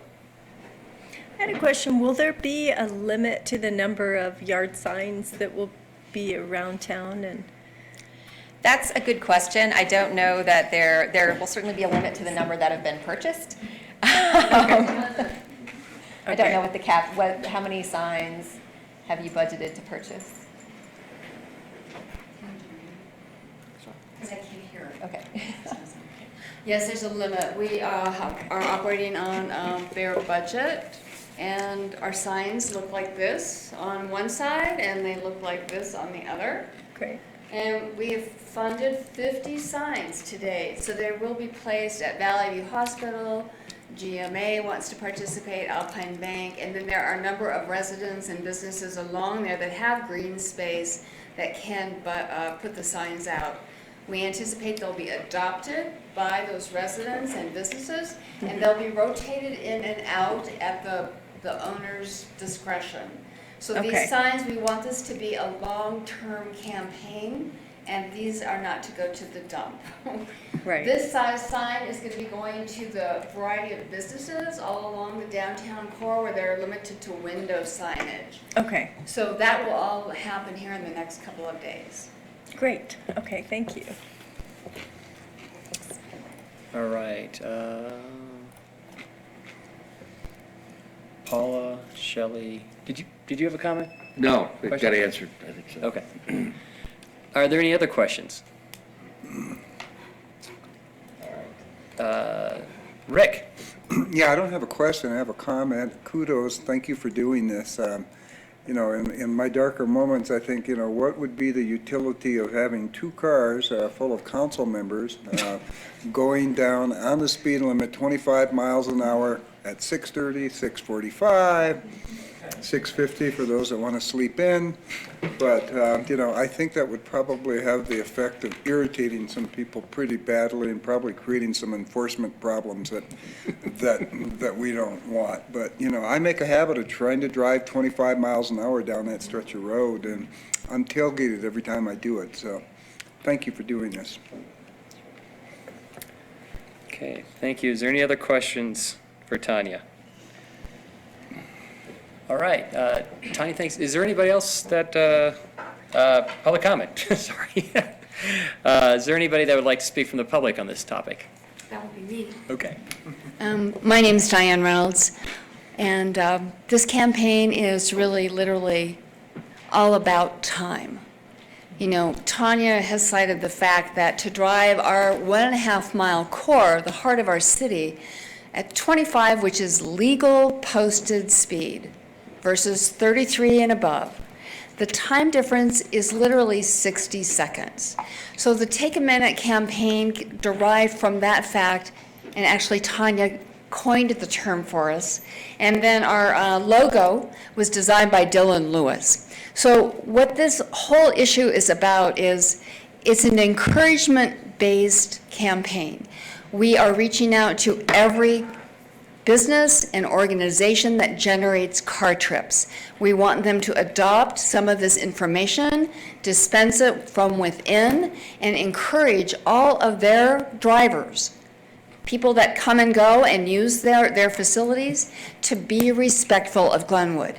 If we can initiate this now, we will, in the long term, benefit beautifully. Community is all about connection, and I think if we're acting in a very connected way and reaching out to people on an individual basis, we can embrace this. And the minute that there's 2 cars on the road ahead of you that are 10 bumpers ahead, you're never going to know that you're impatient because you've already been paced way back. So those lead cars are going to need a lot of courage to stand their ground because, yes, we're all aware of the bullies and the intimidators that are on the road. But this is to embrace our community and really give back in a very tangible, daily way that costs us not a single cent and in the long run might end up saving us money. So it's an education and encouragement-based effort, and we are asking Terry to please do encouragement stops, not ticketing, not enforcing at the onset, but let's try and get our minds into this new way of moving through our community and being respectful of each other. And so that's pretty much what we're all about. We do have handouts that have been created by lovely Suzanne Stewart and myself, and we are dispersing those to anyone that wants to put them into their businesses. And I brought along tonight encouragement cookies, and anyone that's willing to commit tonight to driving 25 miles an hour, you are welcome to have one. They're good. It's a really hard ask. Go ahead. Are they chocolate chip? I'm sorry? Are they chocolate chip or what? No, they're sugar cookies with green icing. They're very pretty. Honey, could They look a lot like our logo. Do they cost less than $65? Did Debbie make them? No, I did not. Oh my God, no takers. I'll commit. Yeah. But just commit anyway. Do you take the cookie back? I was going to say, you Okay, thank you. I have my thinking. That's great. Dan, thank you. Do you have anything else? That's it for me. Okay. Thank you. Tony? I think I... Oh, I'm sorry. Hold on. Oh, I'm sorry. We're still in public comment. I screwed up. apologize. I apologize. Is there any other public comment? Anybody else that'd like to make a comment on this? Yes, sir. Hello, I'm Glenn Chadwick, 1102 Pitkin Avenue, and I just came to support this Take a Minute campaign concept, and since I've been sitting here all night to do that, I thought I better get up and say so. So, thank you very much. Thank you, Glenn. Is there any other comments from the public? All right, seeing none, I'll bring it back to council for council comments. Tony? Thank you, Jonathan. I think of all the people on this council, I live closest to Grand Avenue. I'm on Cooper and 11th. And, you know, I've seen firsthand during the bridge construction, but just the traffic on Grand. Unfortunately, I think it's a lot of people commuting to Aspen from places west of here in Newcastle and Rifle, and I don't know how we get the message to him. I would love one of your signs on my house, please. But I think anything we can do, and I think some of that unfortunately is going to include enforcement, and I've found myself going, now that I've had my cookie, I won't anymore, but going a little fast on Grand. I think what people commuting to Aspen see at Glenwood is sort of an impediment. Like, I'm trying to get to work. We agree. And this town is in the way. And just talking with Sumner and talking to Mr. Chadwick before the meeting, you know, a lot of the issues, it's not just Grand though, it's Blake and Bennett and even my street. I mean, stop signs are advisory. I'm watching right now cars not stopping at that stop sign at Colorado, or Picton, excuse me, and 8th. They don't. In the morning when I walk to work, the stop sign is advisory. And I think I've talked to Terry about this. I think a lot of it is enforcement, but anything, this isn't going to cost us a lot. It's not going to cost the city really anything, right? Correct. So I think anything that can help. I'm not as optimistic as you that maybe signs, and I guess I share Paula's concerns a little bit, or Shelley, maybe if it would be sign pollution, but if you can get the word out and people are paying attention and locals can pass that on, and people you're not going to get, just look at that racetrack up to Aspen on 82. You're not going to get there any faster. It's not just the minute that you save. If you went 85 miles an hour on 82 in stop and go traffic from here to Aspen, you might save 5 minutes till you hit the big traffic mass at Buttermilk anyway. So anytime you're saving racing through Glenwood is not going to help you. And you put yourself at risk, you put kids at risk, you put pets at risk, you put me at risk. So I support this 100%. Thank you. All right. Paula? I just want to say that as soon as I became aware of this campaign, I immediately started paying attention to what I was doing driving down Grand Avenue. And so what I really like about this is we're just communicating something, and as soon as it's communicated, I think we're going to see a change. So I'm super excited about what you guys are doing. So Thank you so much. I'm ready to support this with a resolution or whatever it is we need to do next. You have to kind of train me on this. We would need a motion, but I got a couple more speakers that Okay. I want to weigh in. Charlie, his button's not working. Yeah, So. I am going to make a motion. Jim Ingraham started working with the Magic Glenwood Group on this, and they asked me to come in and take over and help them. I haven't done anything, relatively speaking, but I do think it's an important program, so I'm going to move for the passage. Move to adopt Resolution 2019-23, a resolution to the City Council, the City of Glenwood Springs, Colorado, supporting the Magic Glenwood's Take a Minute campaign. I second it. All right, there's been a motion by Charlie and a second by Paula. Further discussion by councilors. Shelley? I just wanted to say that I really applaud Imagine Glenwood Group and everything that they've been doing to work through town to raise awareness of our neighborhoods and slowing down and protecting our neighborhoods from the traffic that we get through town. And it's great to have a slogan like this that people can understand. You just take 1 minute, to get through town extra, go the speed limit. So I love it, and I think it will work to promote awareness and safety on our streets, and I look forward to its success. So thank you for bringing this forward. All right. Any other council comments? All right, I'd like to ask a question of staff. Is this, and I didn't see it in the materials, I might have missed it, but what is the time limit of these signs from when to when, or are these in perpetuity? And how does that coincide with our sign code?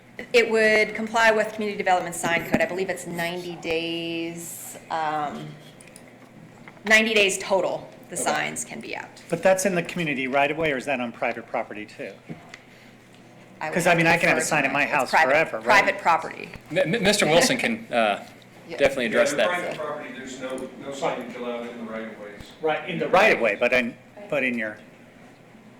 Election style signs on private property is 90 days, was my Right, understanding. right. And then part of what we're asking for in-kind support is we will work with Imagine Glenwood. They have requests, for example, to put signs in Sayre Park or other locations Or like that in a are city. roundabout or something. Right, things that are city right away. So we will work with them to make sure that if it's somewhere that's safe and appropriate and that the city has okayed.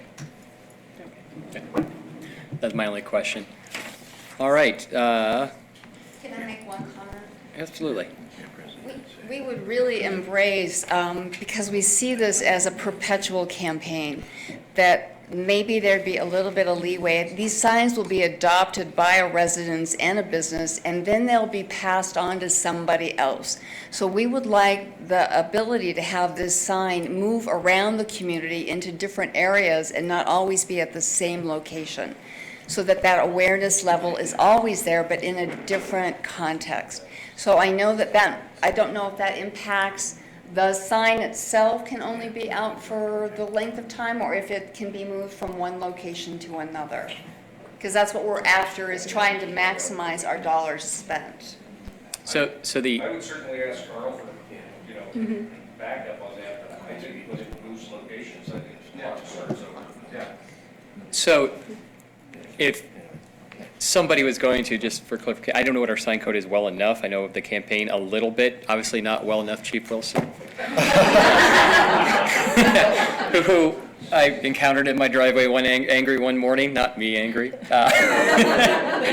But if I decide in 2 years, or right now, that I want to run again for council in 2 years, can I put out signs as long as I rotate them around the community? I mean, is that, and is campaign signs different than community signs, or does that code spell that out? I think that it's a little bit of a gray area. The code, I think, actually speaks to the 90 days next to an election.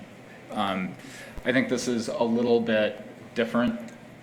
And so I think I'm looking at community development, and your legal team is like, it's going to be okay. If we run into a problem, we'll bring it back to you. Let's put it that way, because it's one of those things where let's not try to solve a problem we don't have yet. Okay. I've got some leftover Hershey signs if you need any. No?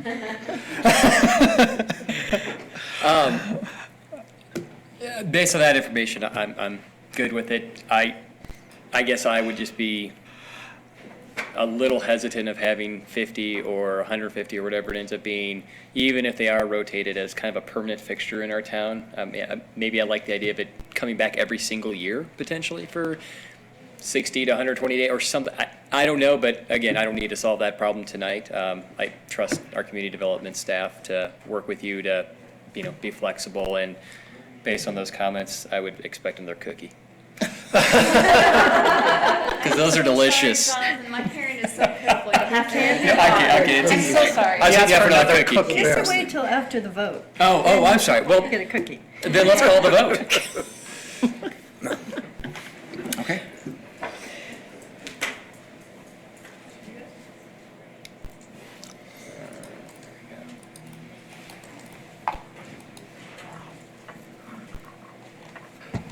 Wilman, yes. Goldish, yes. Stepp, yes. Voorhees, yes. Kuip, yes.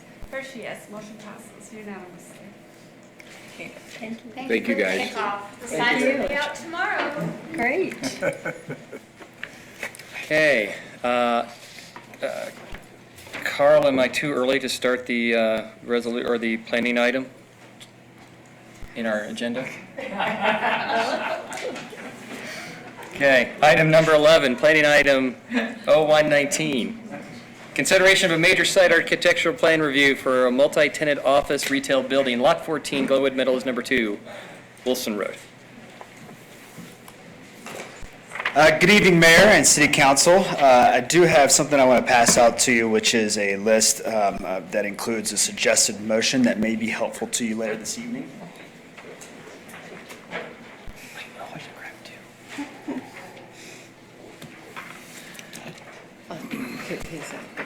Who knows where he's gone? Thank you. Thanks, Brett.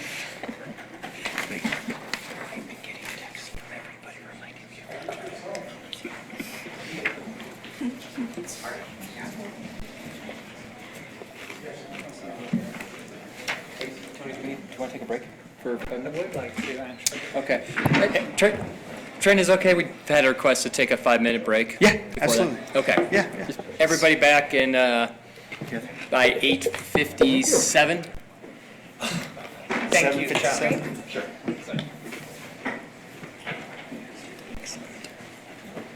7:57, I meant.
Good evening, Mayor and City Council. Trent Hyatt with Community Development here to present to you the Bolt Glenwood Properties LLC office retail building, which is a major site and architectural review for planning file number 01-19. I thought just to start out, I would just give you a very quick overview of kind of our development review process, especially to the benefit of maybe some of our new counselors. But there's kind of three phases to development review for projects that come through the Community and Economic and Community Development Department. What you're hearing tonight is the major site and architectural review, which has a couple of different aspects to it. It begins with the pre-application meeting with staff. Then there's a pre-application neighborhood meeting, especially for these major applications. Then we kind of get into staff review. Staff is reviewing a preliminary site and architectural plan and what we call about 30% level civil engineering drawings and preliminary engineering reports. This application before you was considered by the Planning and Zoning Commission, who has offered a recommendation tonight. And now we're at the City Council level.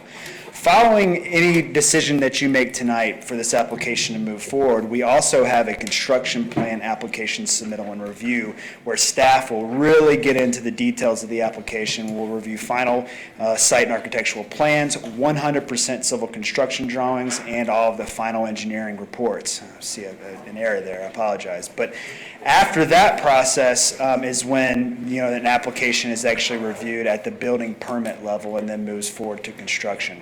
But the point I'm trying to make is that this is kind of a new process for the city. This is really the first full application that's coming through this process, and you may not see the level of detail that former councils and planning and zoning commissions have seen in our application process, where we would have actually combined really this first and second review phase into one application.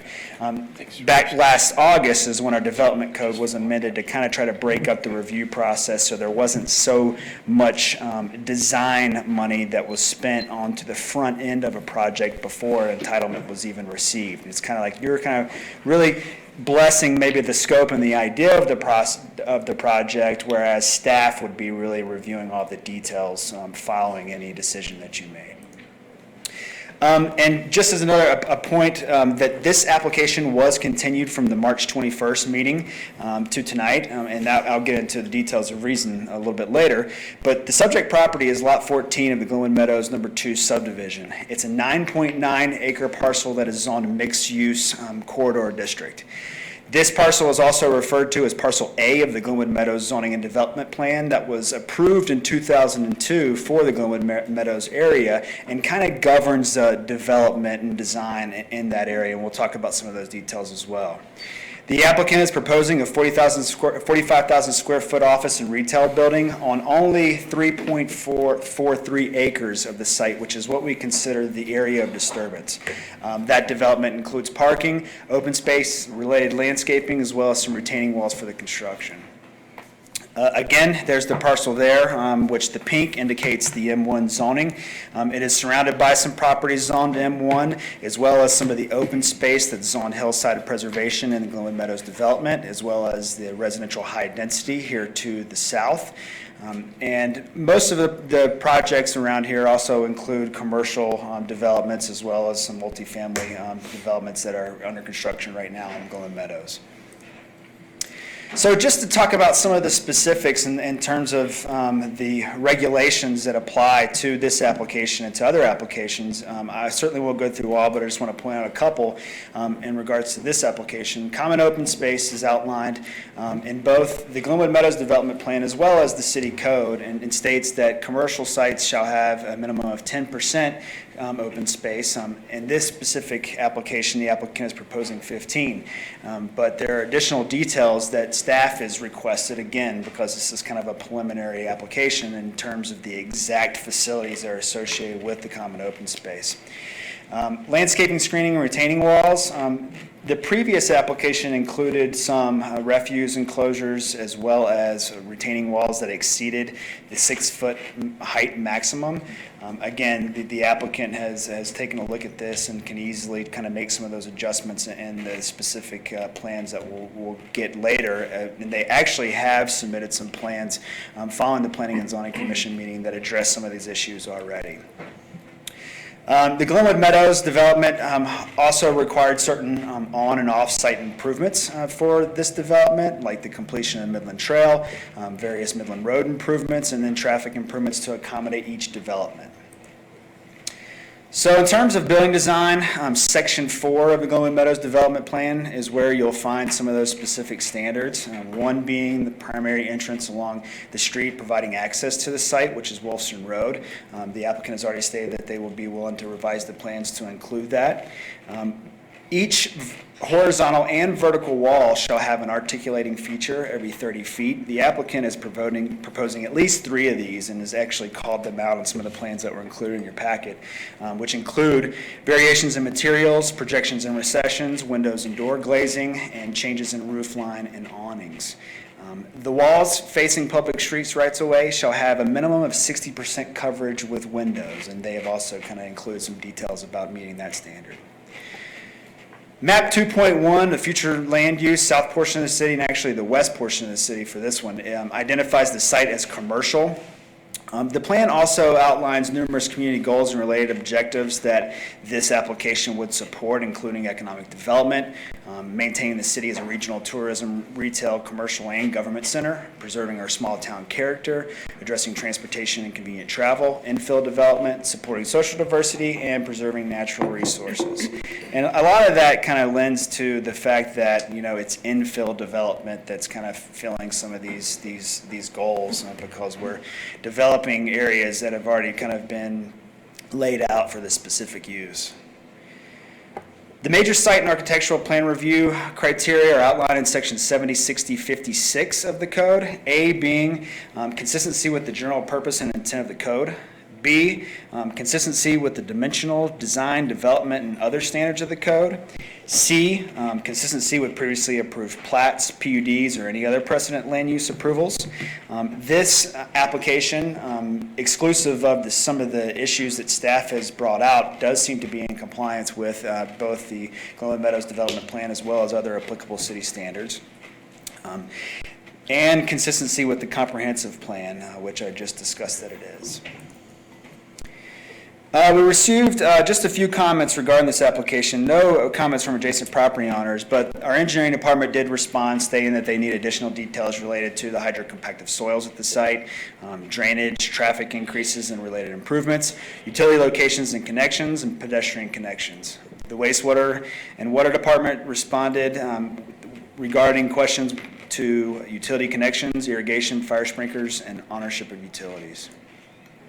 The Planning and Zoning Commission on February 26, 2009 voted 5-1 to recommend approval of the application with conditions to City Council.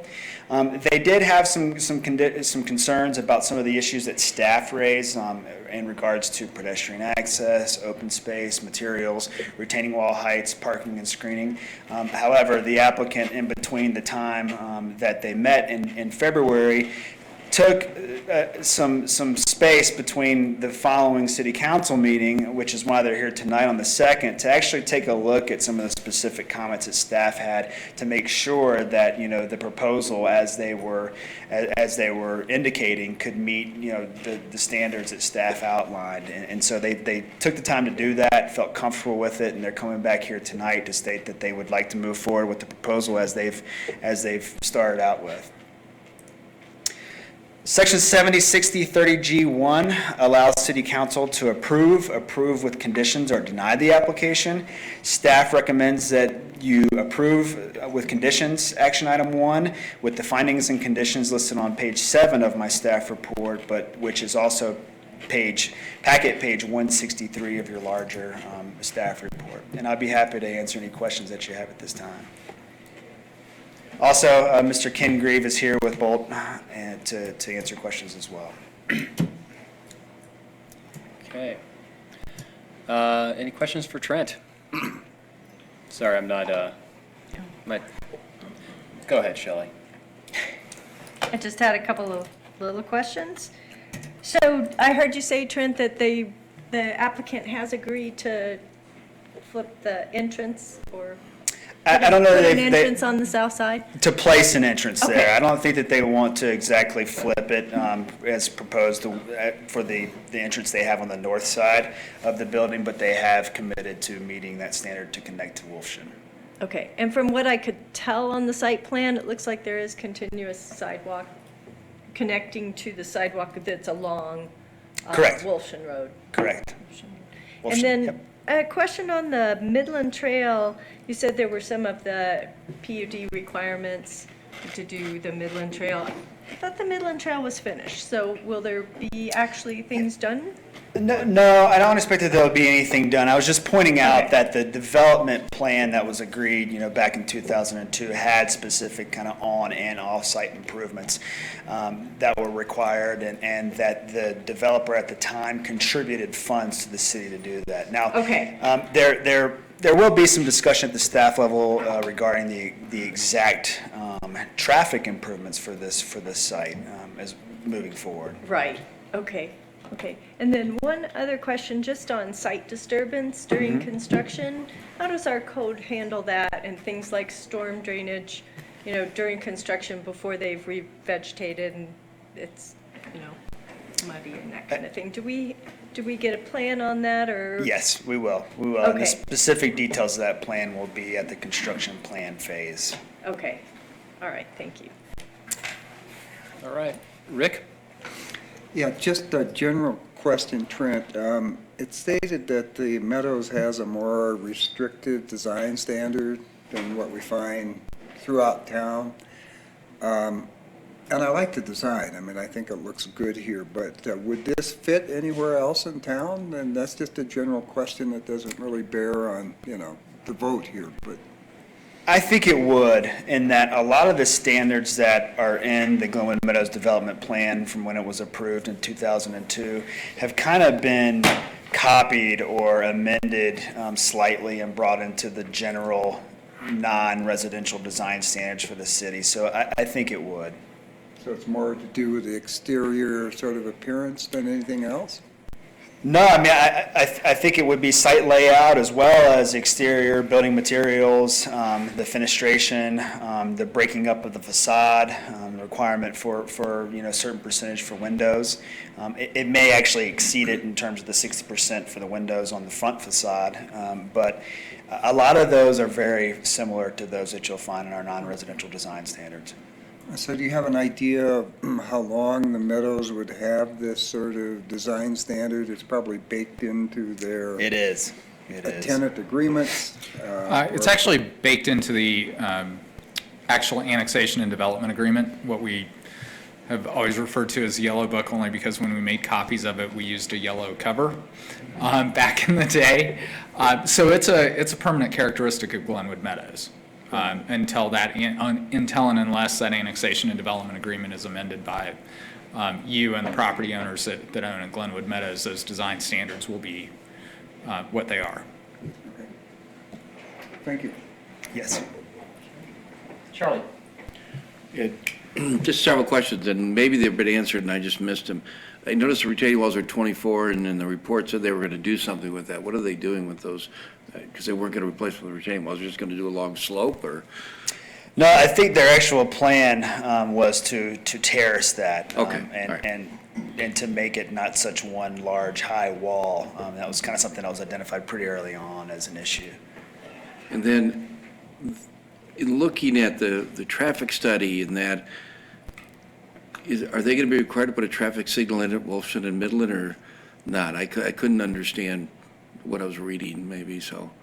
Because it seemed like the number of traffic things would get there, but wasn't there right now. And so is the city going to be responsible for putting in a traffic light, or is it something the developer's going to have to do? That will certainly kind of be one of the major discussions that we have in the construction plan phase. The applicant will be required to mitigate their increase in the traffic. I know there's been some discussion at the staff level if that would actually be a signal, or if we would rather do that as a roundabout at that location, but those will kind of be the negotiations that happen moving on. I'm not commenting whether it should be signal or roundabout, but who's going to pay it? That's my concern. They will pay their portion of the traffic increase. So the city, it may exceed the cost of their impact, but they will pay the cost of their specific impact, regardless of what solution that we Who come up pays with. the cost that's not their impact? Is that the city responsibility? Potentially. I mean, it depends on what the solution is. I mean, and we haven't really gotten to that point exactly, but it may be that we are asking to do something that would better mitigate traffic in that general area that may exceed what their impact is. So my question is, if we approve this development tonight, are we committing the city council and the city No. later time to some cost? No. That would still come back to you guys. Pardon? That would still come back to you guys. I mean, if you're gonna spend funds, you have to approve. Okay. All right, thanks. And then the question on the front door, Shelley could I ask, maybe it's a question for the developer, but they're going to put a door on Wolfson Road. Is that right? Yeah, I think I get the roads right. Wolfson Road. Is that just because they don't want to do variance? Because it seems to me, the way I look at the design of the building, it's kind of a stupid idea, but I'm not a developer. Yes, they have been committed to adhering to the applicable standards the whole way through and not wanting to obtain variances for this development. And sorry, one last question. The disturbance area is 3.43 acres, the open space is 15%, but, and I forgot to write it down, we're going through it, but isn't it like 9 point some acres total site? Correct. Lot size? Is there anticipated future development? You might want to ask the developer. Okay. Yeah, I'm not sure exactly what their plans are for the rest of that lot. The question for staff maybe is if there is, that's 50% open space accommodates the fact there may be potential future development. I don't know if we need to tell us that or not at this point, but. Yeah, and I just want to clarify, 15%, not 50. I said 15. Okay, I'm sorry, I just want to be, but yes, their area of disturbance incorporates the required open space for their development only. So any future development on the rest of that lot would have to also consider its own open space So needs. maybe that's a question I'll be asking a different way. So within the 3.43 acres, 15% of that is open space? Correct. All right, that answers my question. Thank you. Thanks, Charlie. Paula? Just curious, is there any other concurrent projects going on in that area? As far as, you know, these guys will be disturbing 3-point-something acres. Is there anything else happening at the same time? Other than the construction that's ongoing currently, not that Right. we're aware of. Okay.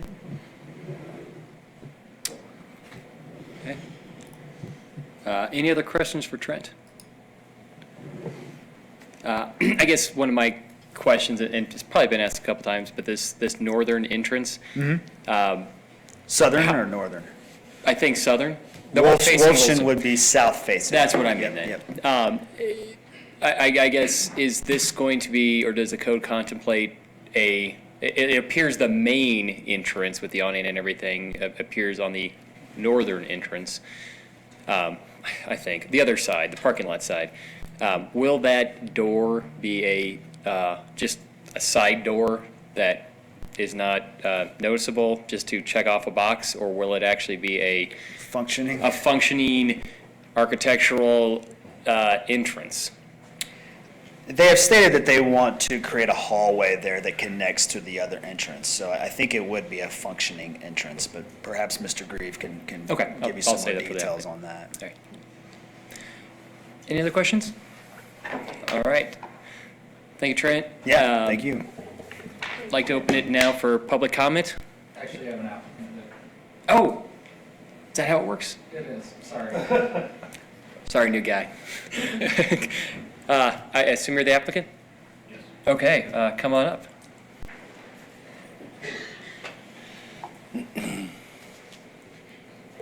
Good evening, I'm Ken Grieve at the Bolt Company. I think Trent did a great job of summarizing this, so I won't be redundant in the stuff, so I'll be happy to answer any questions that anybody has.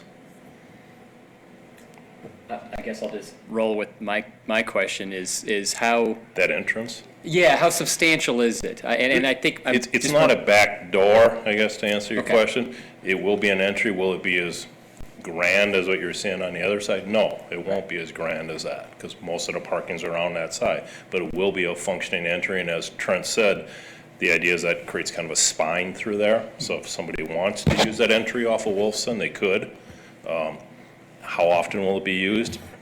Not that often, I don't believe, personally. But, yeah, it's not a back door, it is an entrance. And the idea is to connect that through that whole lobby. It's a spine is what I'm calling it. Is there parking out in front of that entrance? It's on the side. It's On the side, but not Not, no, face because on Wilson Road, Wilson, right. the requirement is the building has to be, no more than 25 feet off the property line, so there's nowhere to put parking there. Okay. So it'd be pedestrian traffic possibly. Pedestrian that would come traffic in. is what it is. Okay. Shelley?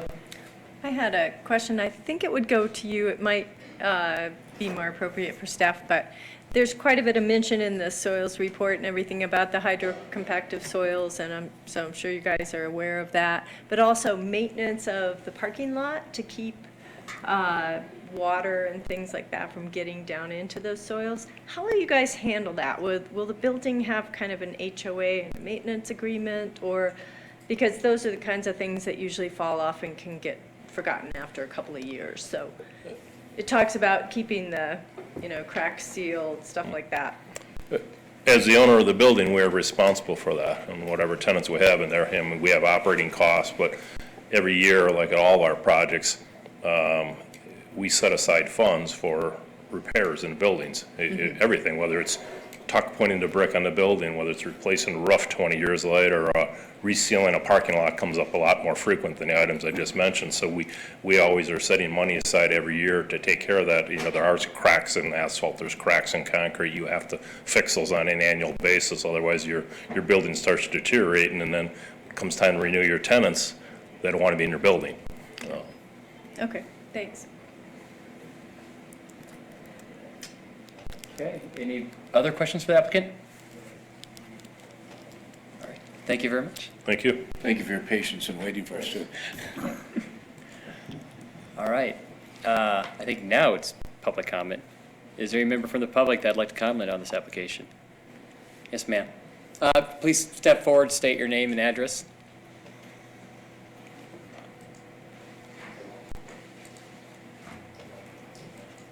I'm Barbara Reinierson. I live here in town on 7th Street, 808 7th Street. Sitting back there, I haven't been aware of this building, so I was just needing to know some clarification of it. To me, it looks like a hospital, the front of it, but I presume that that is for apartments. Is that individual apartments, or what is going to be in that building? Is it rooms, or are they renting? Ma'am. Mr. Mayor, I don't know that that's relevant to this approval process. Yeah, I mean, Check to it. ma'am, usually you direct your questions towards us. It's a commercial application. It's You're not not apartments. to that point It's yet? not a residential application. Okay, okay. Retail So office. you have parking in the back and a door, and you have a door in the front and no parking in the front. Is that correct? Yes. Okay. All right, then I'll have to wait and see what's going to be inside. I'm thinking from a woman's standpoint, if I'm parking in the back and I'm carrying something and it's raining, do I want to run all the way around? Or can I just come in the back door? But I guess that would, You have your choice. They're both functioning entrances, depending on where you park. You will go to the shortest distance to enter that building, whichever is the shortest distance, whether it's off Wilson Road or on the other side. okay, but the parking is in the back of that building that we're looking at right there, It's around three sides of that building. on three sides. Okay. Thank you. I've jumped the gun a bit, and that's what I get for not starting my coming soon enough to know what's going on. Okay, thank you. Thank you for your comments. All right. Is there any other member of the public that'd like to comment on this application? All right, seeing none, I'll bring it back to council for comments and/or motion.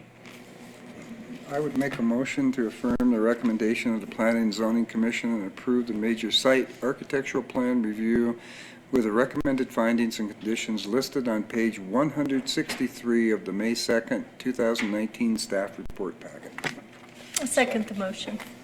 It's been motioned by Rick and seconded by Shelley. Is there any conversation? Go ahead, Rick. I'll just make one comment. I want to thank the developer for being receptive to the recommendations that you got and working so quickly to meet those. Look forward to a good partnership, assuming that the vote goes your way. That's been good to work with Trent. He's been very helpful in the process, I will say that, so it's been great. Are there any other comments? I'll just echo what Rick said. Looks like a great application. It's I just regret that it's not 3 stories. But no, it's really refreshing to have an applicant come before us with not a laundry list of variance requests. I think a large part of that is due to our staff and the people that worked on our code. So thank you, staff, for that, to clean that up, and a willingness, obviously, on the applicant to come into compliance with the other stuff that needed to be done. So thank you to both of those parties. Okay, it looks like there is a first and a second. Seeing no further discussion, let's call the question.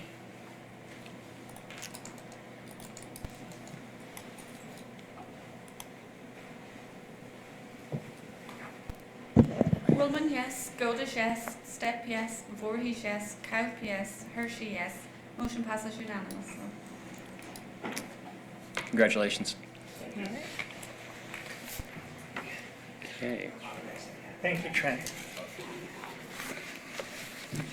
Next item is item number 12, planning item 0318, request for storage improvements of the Glenwood Springs Municipal Airport.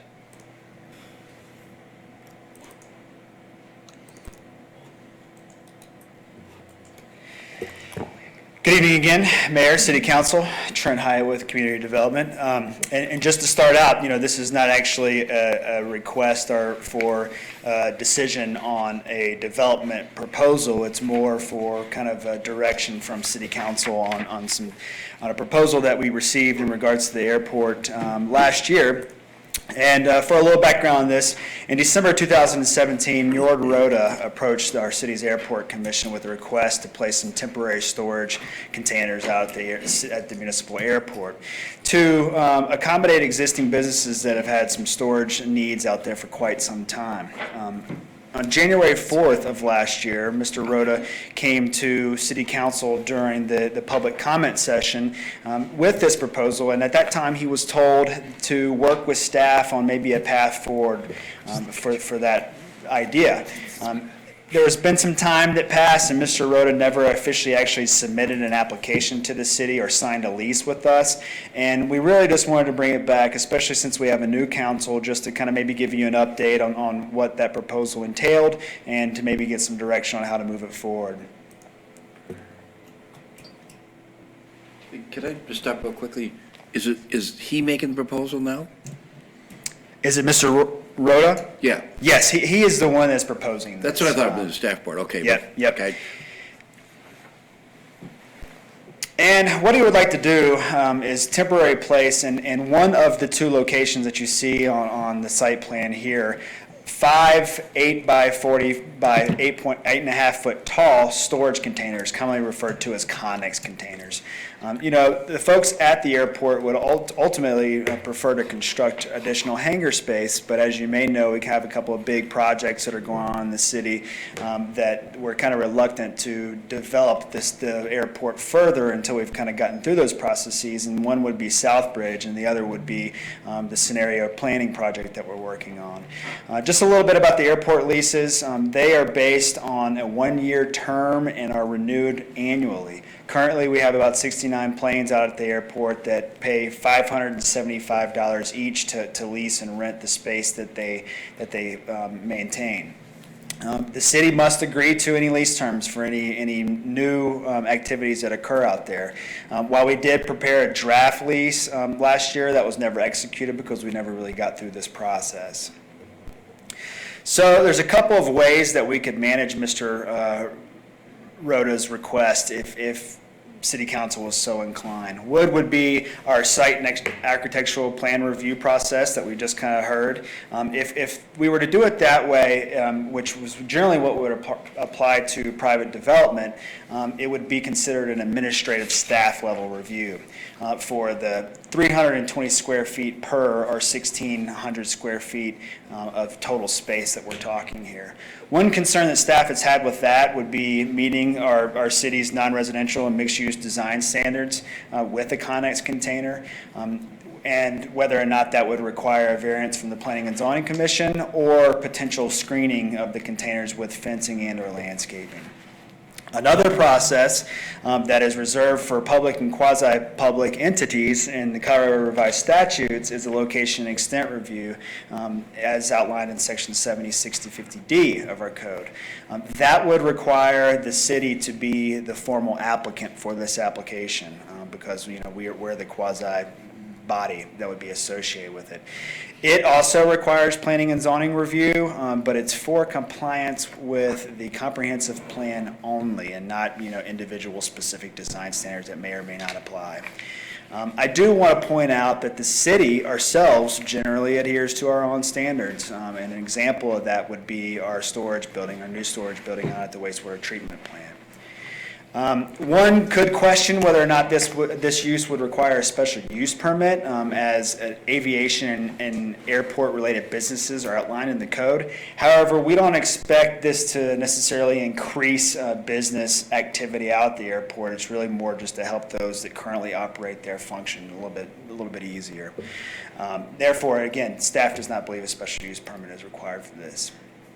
So what are we asking? Ultimately, we really just want to know if City Council would like staff, because it's been such a long time and we never received a formal application, if you would like for us to move forward with this request and formalize the lease with the applicant, and if so, what process would you like for us to proceed with? Would it be the site and architectural plan review or a location and extent review? All right, the button. I just had a quick question. Yes. So these Connex containers, they're like the ones you see on a cargo ship, right?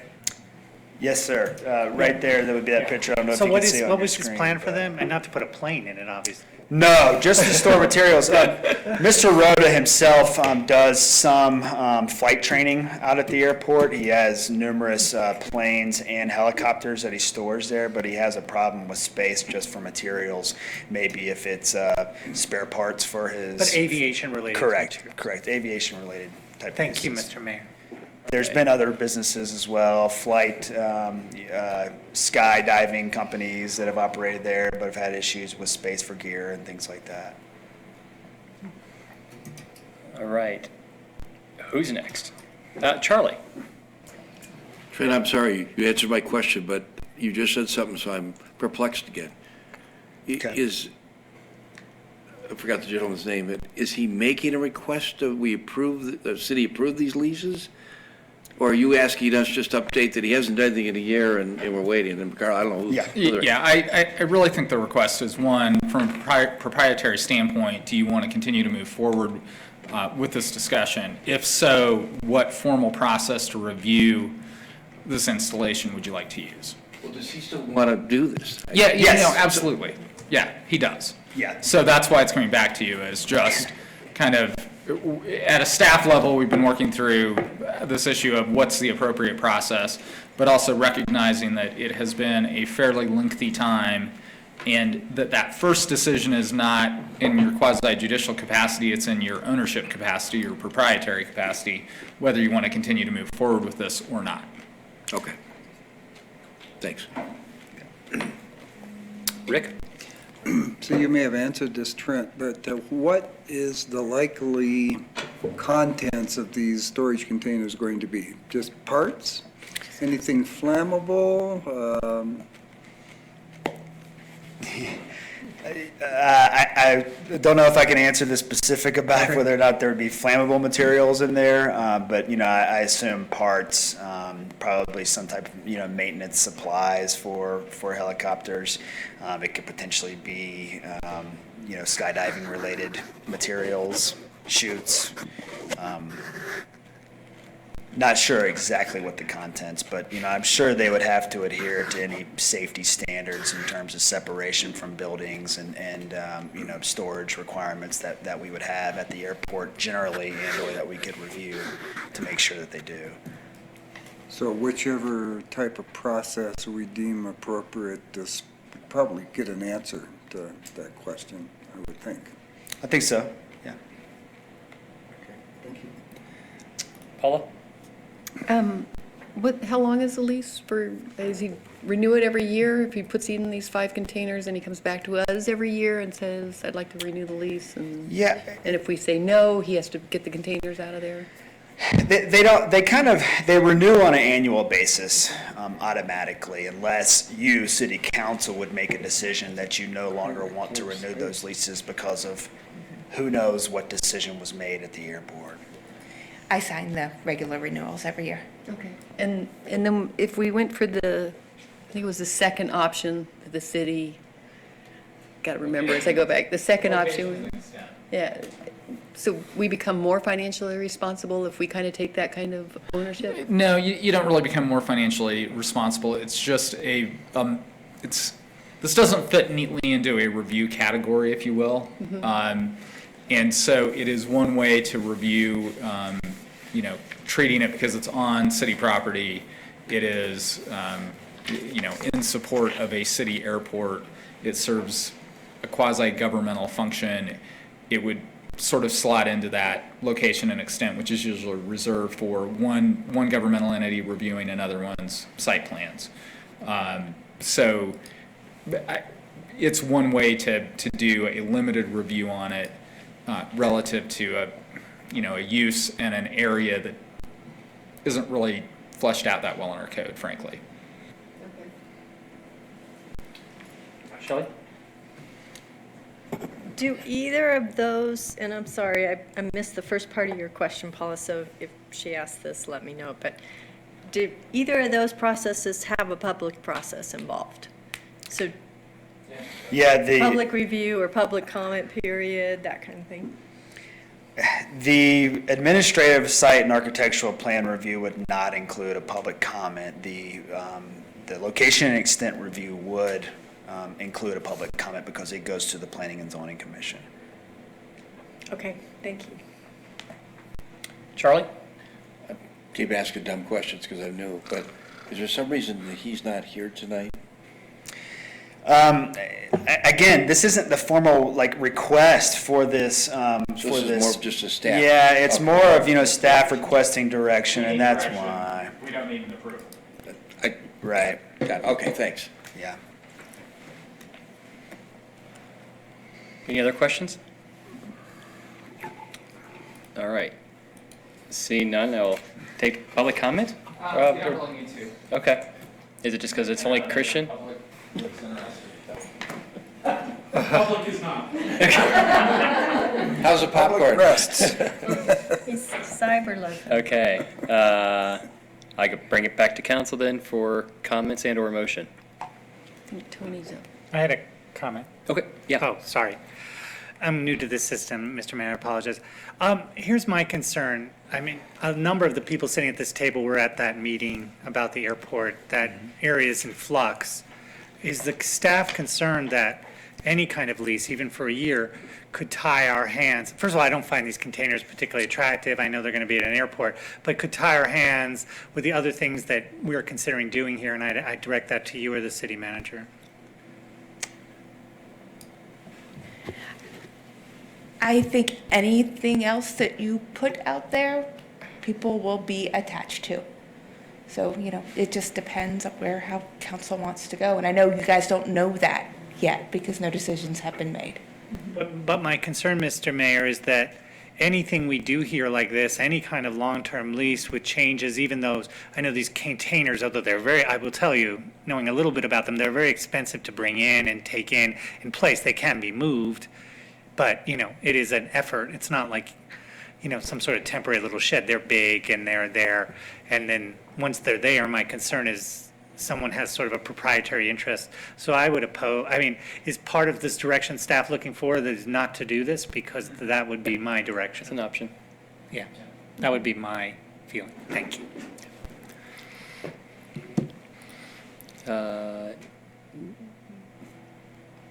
I don't know what's going on here. Hey, who's next? Does anybody else have a comment? I might have another Go ahead, Shelley. question. Do we know the date on the, just as a related item, on the airport study? When that's expected to be completed?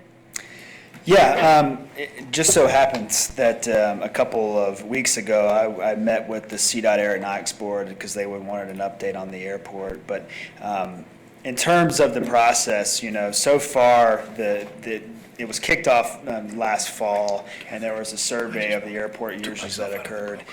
They did come up with a few scenarios just based on initial market research to study. What they've moved into now is the cost-benefit analysis of each one of those. There will be additional project stakeholder meetings expected upon the completion of that cost-benefit analysis in July-ish timeframe, and then another public meeting in September-ish timeframe prior to completion of the And project. then it's expected to wrap up? Yes. The contract is through this year, but they think they'll be finished late fall. Okay. So just my tendency would be to put this off until after we have the results of that study. If the council feels differently about that, I would opt for the process that includes a public input, which would be the location and extent review, but we'll see what the rest of you guys are thinking. Charlie? Yeah, I agree with Shelley. I think we just need to wait and see what we're doing first with this airport study. I think it's premature to do anything else, and, so I don't really want to get into which of the two processes yet. Rick? Yeah, it seems to make abundant sense to wait and see what the results of the study look like before we instruct staff to spend any precious time moving this forward. And therefore, you will? And therefore, I will support Shelley if she will make a motion. Do you need a motion, or do you Yeah. just need direction? Oh, you need a motion? A motion would be helpful. Okay. Oh, dear. Well, I mean, Sorry. Okay, I move that we hold off on the proposed Ravco draft lease for planning item 01-19 for consideration of the major site review, plan review for the multi-tenant, no, that's not the right one. Sorry, I apologize. Oh, I guess it's just municipal Yeah, airport. so I will move that we hold off on the proposed lease for the Ravco storage containers out at the airport until we have more knowledge and indication from the ongoing airport study. I'll second that. It's been motioned by Shelley and second by Tony. Is there any further discussion? So do we need a date to that for your client or person that we're working with? Not client. your I don't think so. I mean, we can just tell them that the current city council does not want to move forward with that proposal. Okay. And this is really why we brought it to you guys. We know it was maybe a little bit of a sensitive issue, and we wanted to make sure that you were involved before we move something forward that you may be asking questions about later. And I believe, just for historical context, that this was brought to us originally by Mr. Rhoda prior to the beginning of the airport master planning study. So it was a slightly different condition than we have today. Okay. Well, now he has direction. Yeah. Let's call the Getting question. on the vote Make sure. first. Right. Yeah. let's- Motion is to delay, right? Yes. Okay. Madam Clerk, I can't vote. It's not a touchscreen, Tony. It's not a touchscreen, that's why. I was on this, using this for my. I don't think it's going to make a difference, but I put no. I meant to affirm Shelley's motion. Oh, thanks, John. New guy. It doesn't Got it on work. my mind. Yes, I was means using no. them both. Yes, that's why I asked. That's why I think we should Wellman, just yes. have these. Goldish, yes. Step, yes. Voorhees, yes. Kaup, yes. Hershey, yes. Motion passes unanimously. Thank you. Thank you. Okay. Thanks, Brad. Slightly confusing, so thank you. Oh, yeah, it wasn't that bad. All right, item number 13, Two Rivers Project. Mr. Smith. Don't feel bad, Tony. My son goes up to the TV and tries to swipe it to move on to the next show. Come on, get one of those touchscreens on your TV. I'm working on 2 different devices, 3, so we know.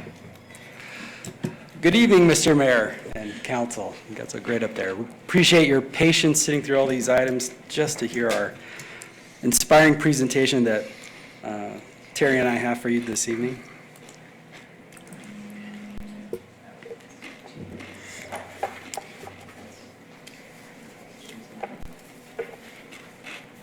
So what we like to do tonight is just give council some background on the Two Rivers Park Shoreline Restoration Project for the new council. Just a brief history, why the project was in the top 3 of the council's 2018 priorities and supported by the public, where we have gone through to get to the point we are and how we're moving forward.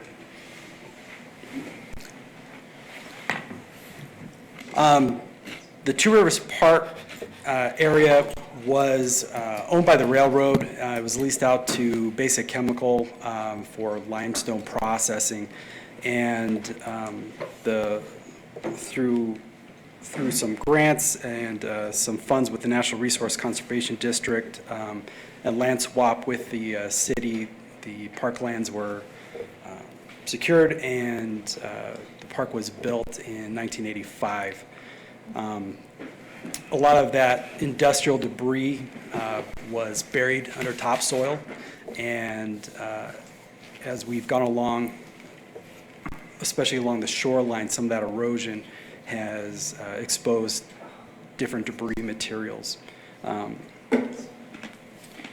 We have a number of systems out there. We have an irrigation system that's over 30 years old, and a number of issues that we're going to go over with you tonight.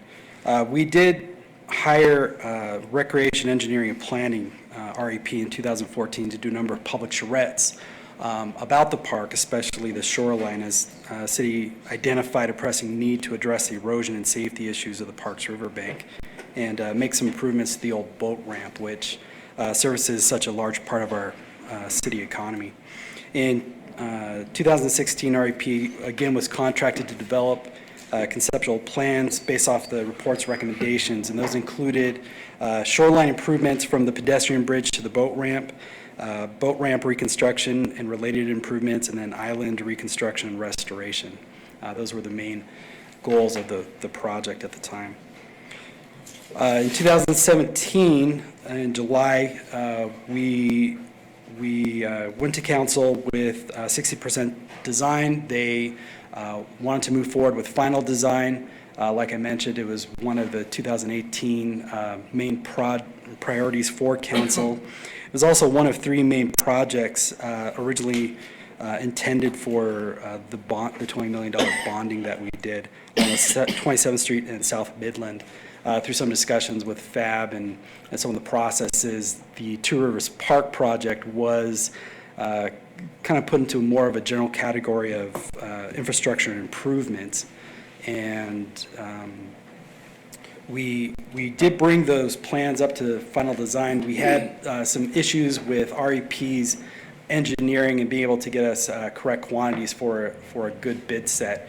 And I brought in Terry at that point, just as council had given us direction to also finish designs and construction of the Veltus Park shoreline, which, as with some of the issues we had with that process, has been an incredibly successful project. I hear all the time how much people are really enjoying that, and I'm not sure if we intended it to be this way, but with some of the design of the eddies and the structure we put there, we've created a very popular fishing hole there where fish tend to like to just hang out. So we'll be seeing a lot of activity there this summer, and hopefully a lot of those plantings that we did last fall start to come up. It's a really nice little project. Kind of gives you sort of an idea of what we're hoping for some of this section here at Two Rivers Park. If you haven't been down there to take a look at it, I'd recommend you do that. In about a month or so, we should see some of those plantings and flowers come up. But Terry has been really instrumental in us looking at this project and helping us get to a bidding, adequate bidding for it. So just wanted to go over some of the issues. Why is this project important? Why are we doing it? Like I said, this was primarily a shoreline restoration project. The city recognized that we needed more river access. We needed to connect the public with the river. And we had a lot of issues here, especially safety issues from industrial debris that had been leaching out during erosion. There's rebarb sticking out. We know there's a car embedded into the bank there. Like I said, a number of different industrial activities that cause a lot of problems with the public accessing the riverbank here. The old railroad abutment just to the east of the pedestrian bridge, we had a young man lose his life on that. That also would be part of the project, taking that out. And then, like I mentioned, major improvements to our boat ramp there.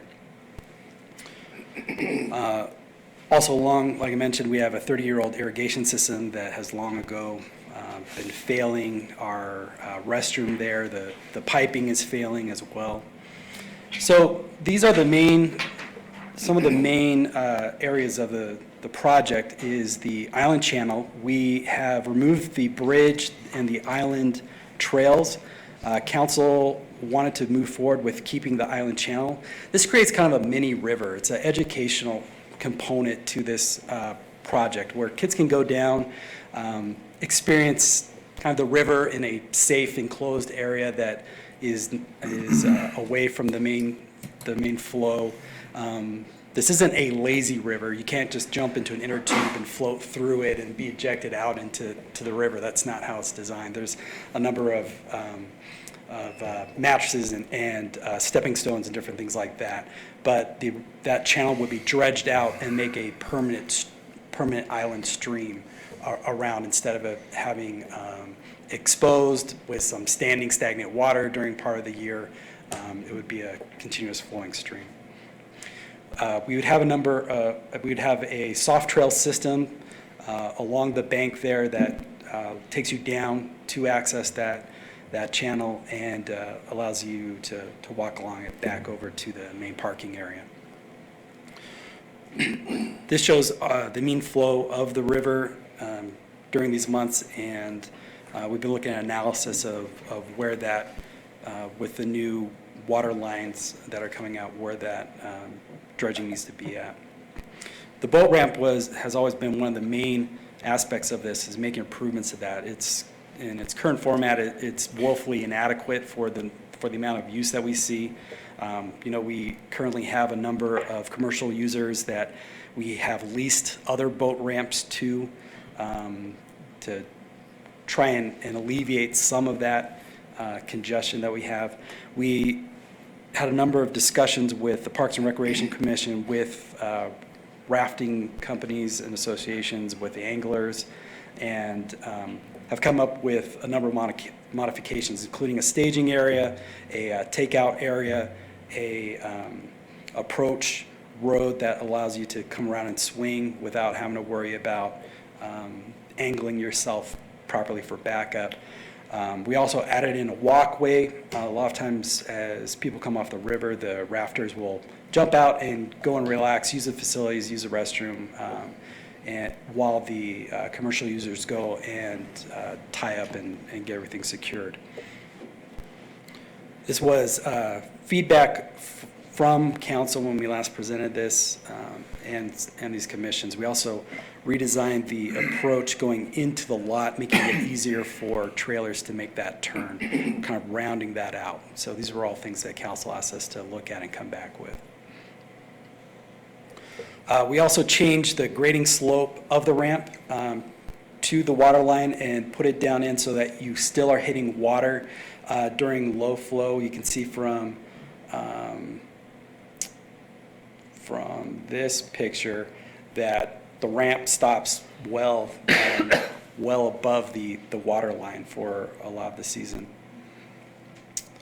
So this grade allows you to get your trailer into the water easily, get the boat out or the raft out and back onto the trailer without your tailpipe and back of your vehicle going into the water.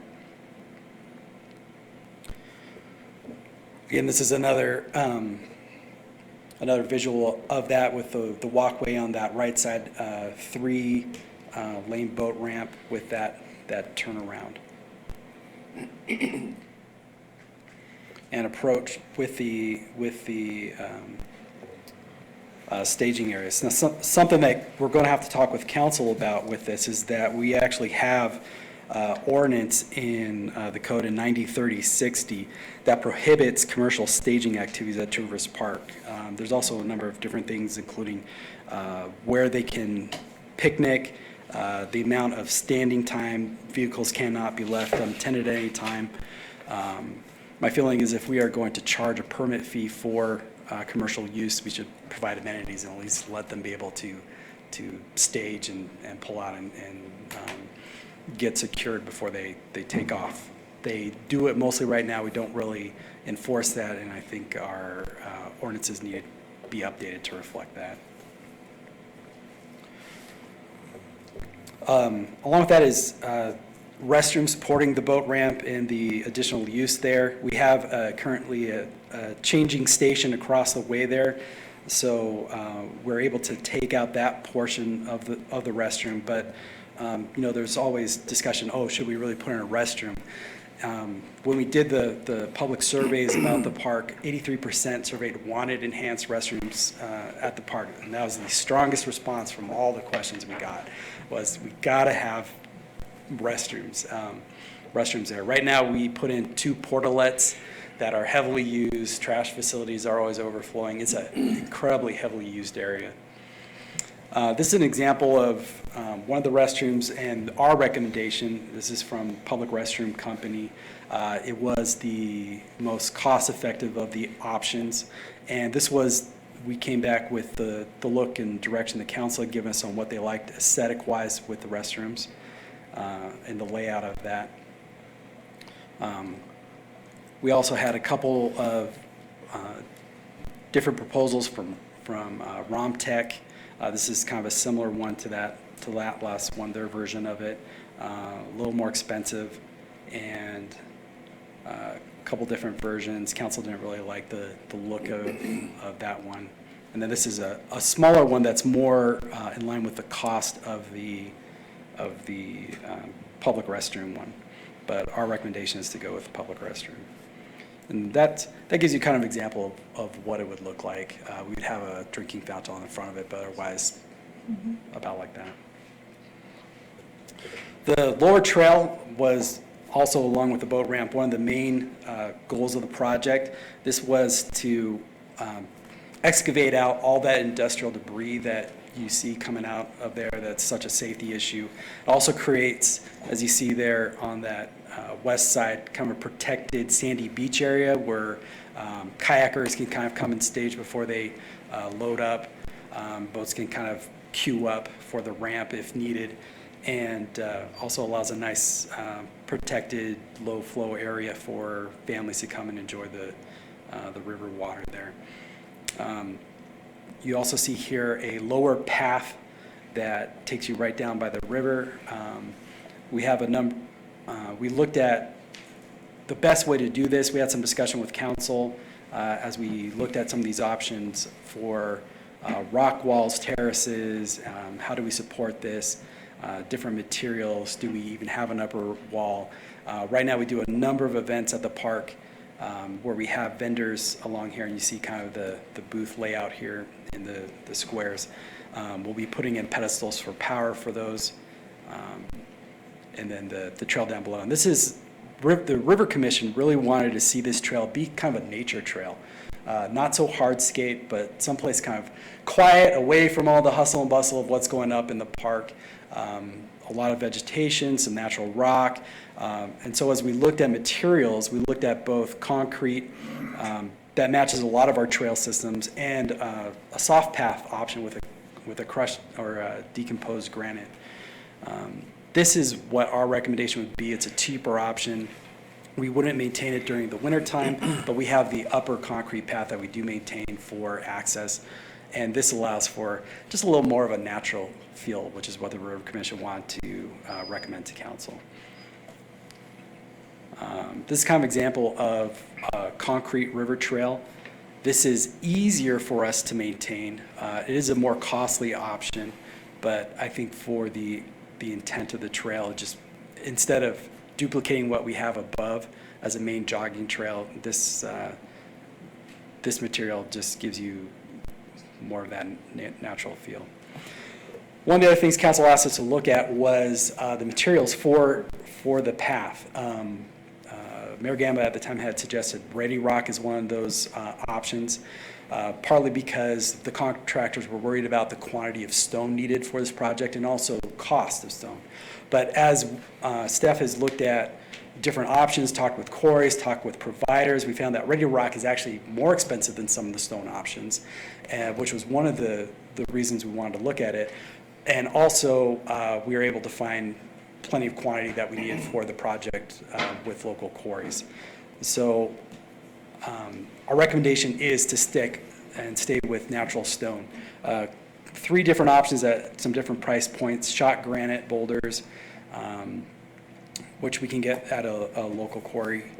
And these are fairly angular. They're not as angular as some of the other options. It's a little different of a color, more of a grayish than the council had wanted to see a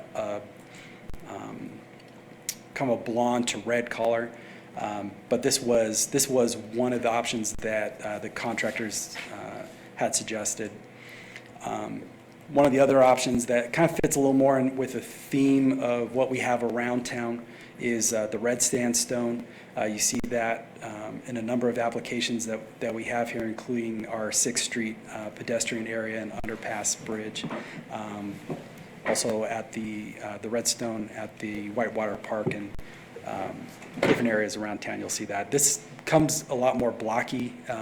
It's naturally a more rectangular type of stone, also local, and plenty of quantity for what we need. Here in the Glen? A little more refined stone that's more of a blondish color is the Farmers Cubes and Beams. This is not local, and so it is a higher cost with shipping to get this in. But these were some of the options we were looking at.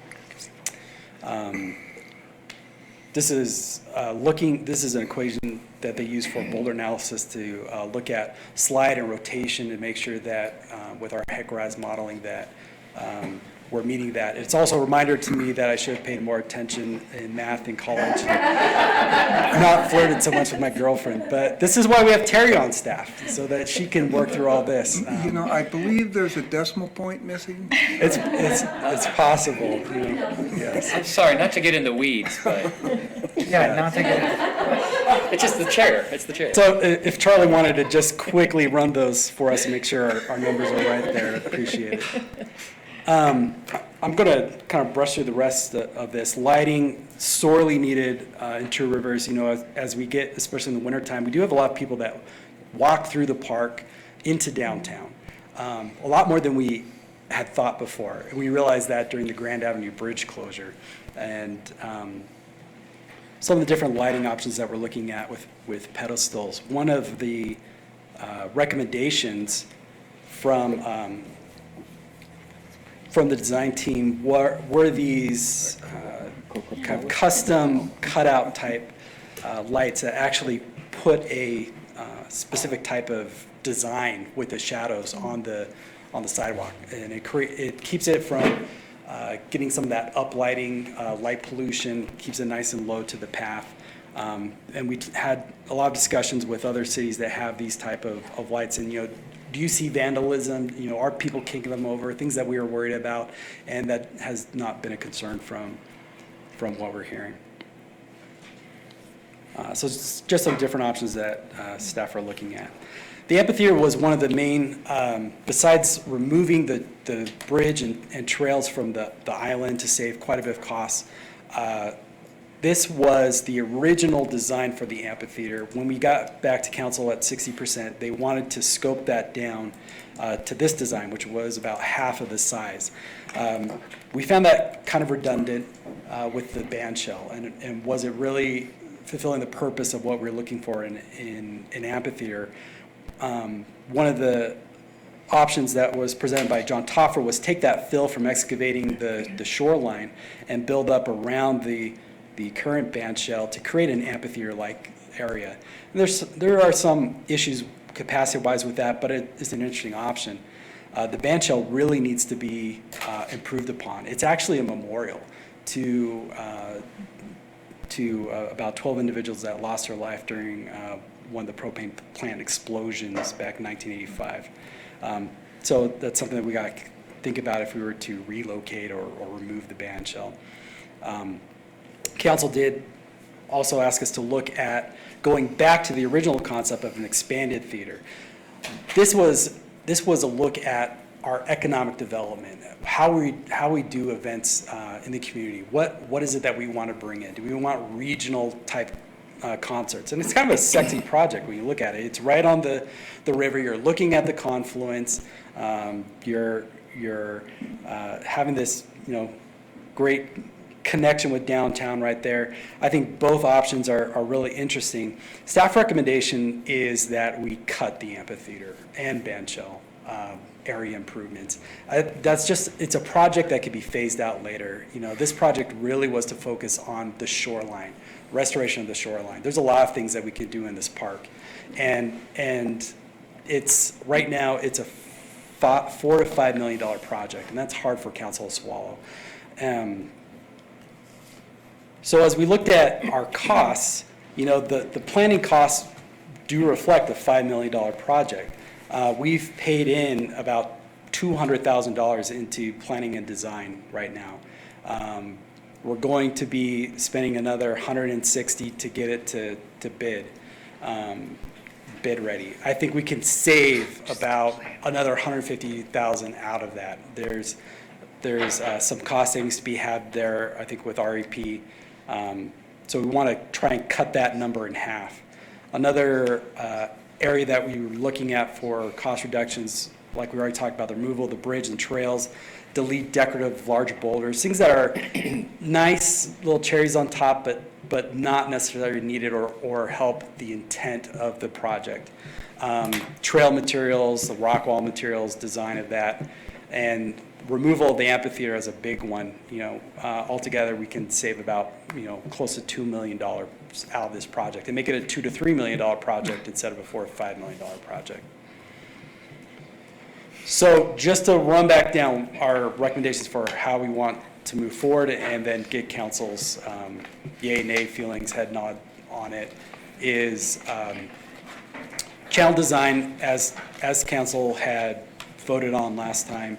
We've added in some trails into that, keeping that, but also maybe keeping in mind if we got to a point that we felt like we still wanted to shave off a little bit, that's something that we might want to look at.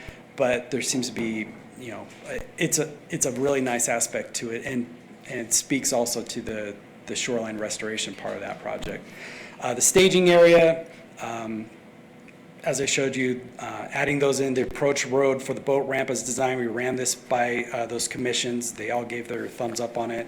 And the addition of the pathway for the river users. The restroom design, I think all things being equal, the lower cost with the public restroom company gets us exactly what council was looking for and the direction they gave us. The trail and retaining wall materials, I would recommend we go to a soft trail instead of a concrete trail, use natural rock, and complete the north and east paths, as well as remove the railroad abutment. Install the irrigation, electrical, and lighting. And if council wants to give their thoughts, if they really want to choose, design of lighting, if they want to choose, materials for the restroom, design of the restroom, beyond what direction they've already given us. We'll take in that input. And then recommendation of just removing the amphitheater portion of the project. That's something that we can look at. I think it needs a lot more design, it needs a lot more look at, but not vital to the intent of this project. So with that, I'll answer any questions that you have. Terry's here to answer any questions you have on the engineering side of it. All right. Is there any questions for Brian?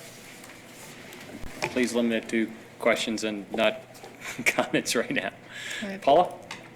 I have a couple questions. The new restroom is replacing the old restroom that you said had pipes and problems and that type of stuff? No, the new restroom will service the boat ramp and the users on that side of the park.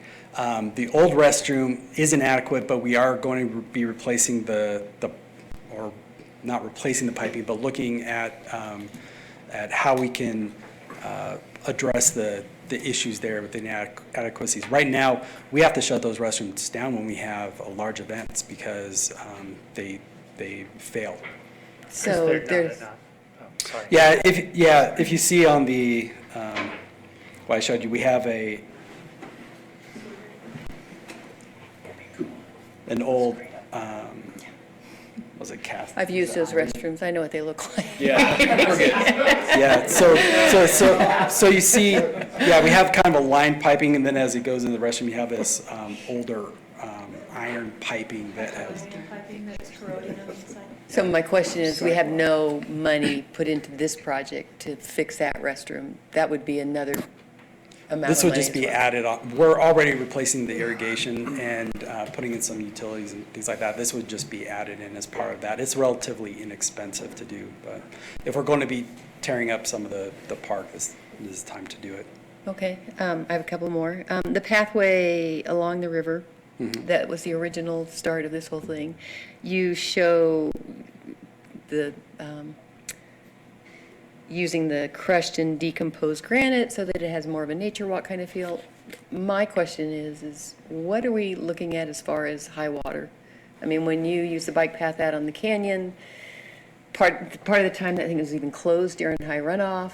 It's closed through the winter, so I'm just kind of curious, what are we looking at as far as maintenance and taking care of that pathway? If we're going to put this in, how do we take care of it?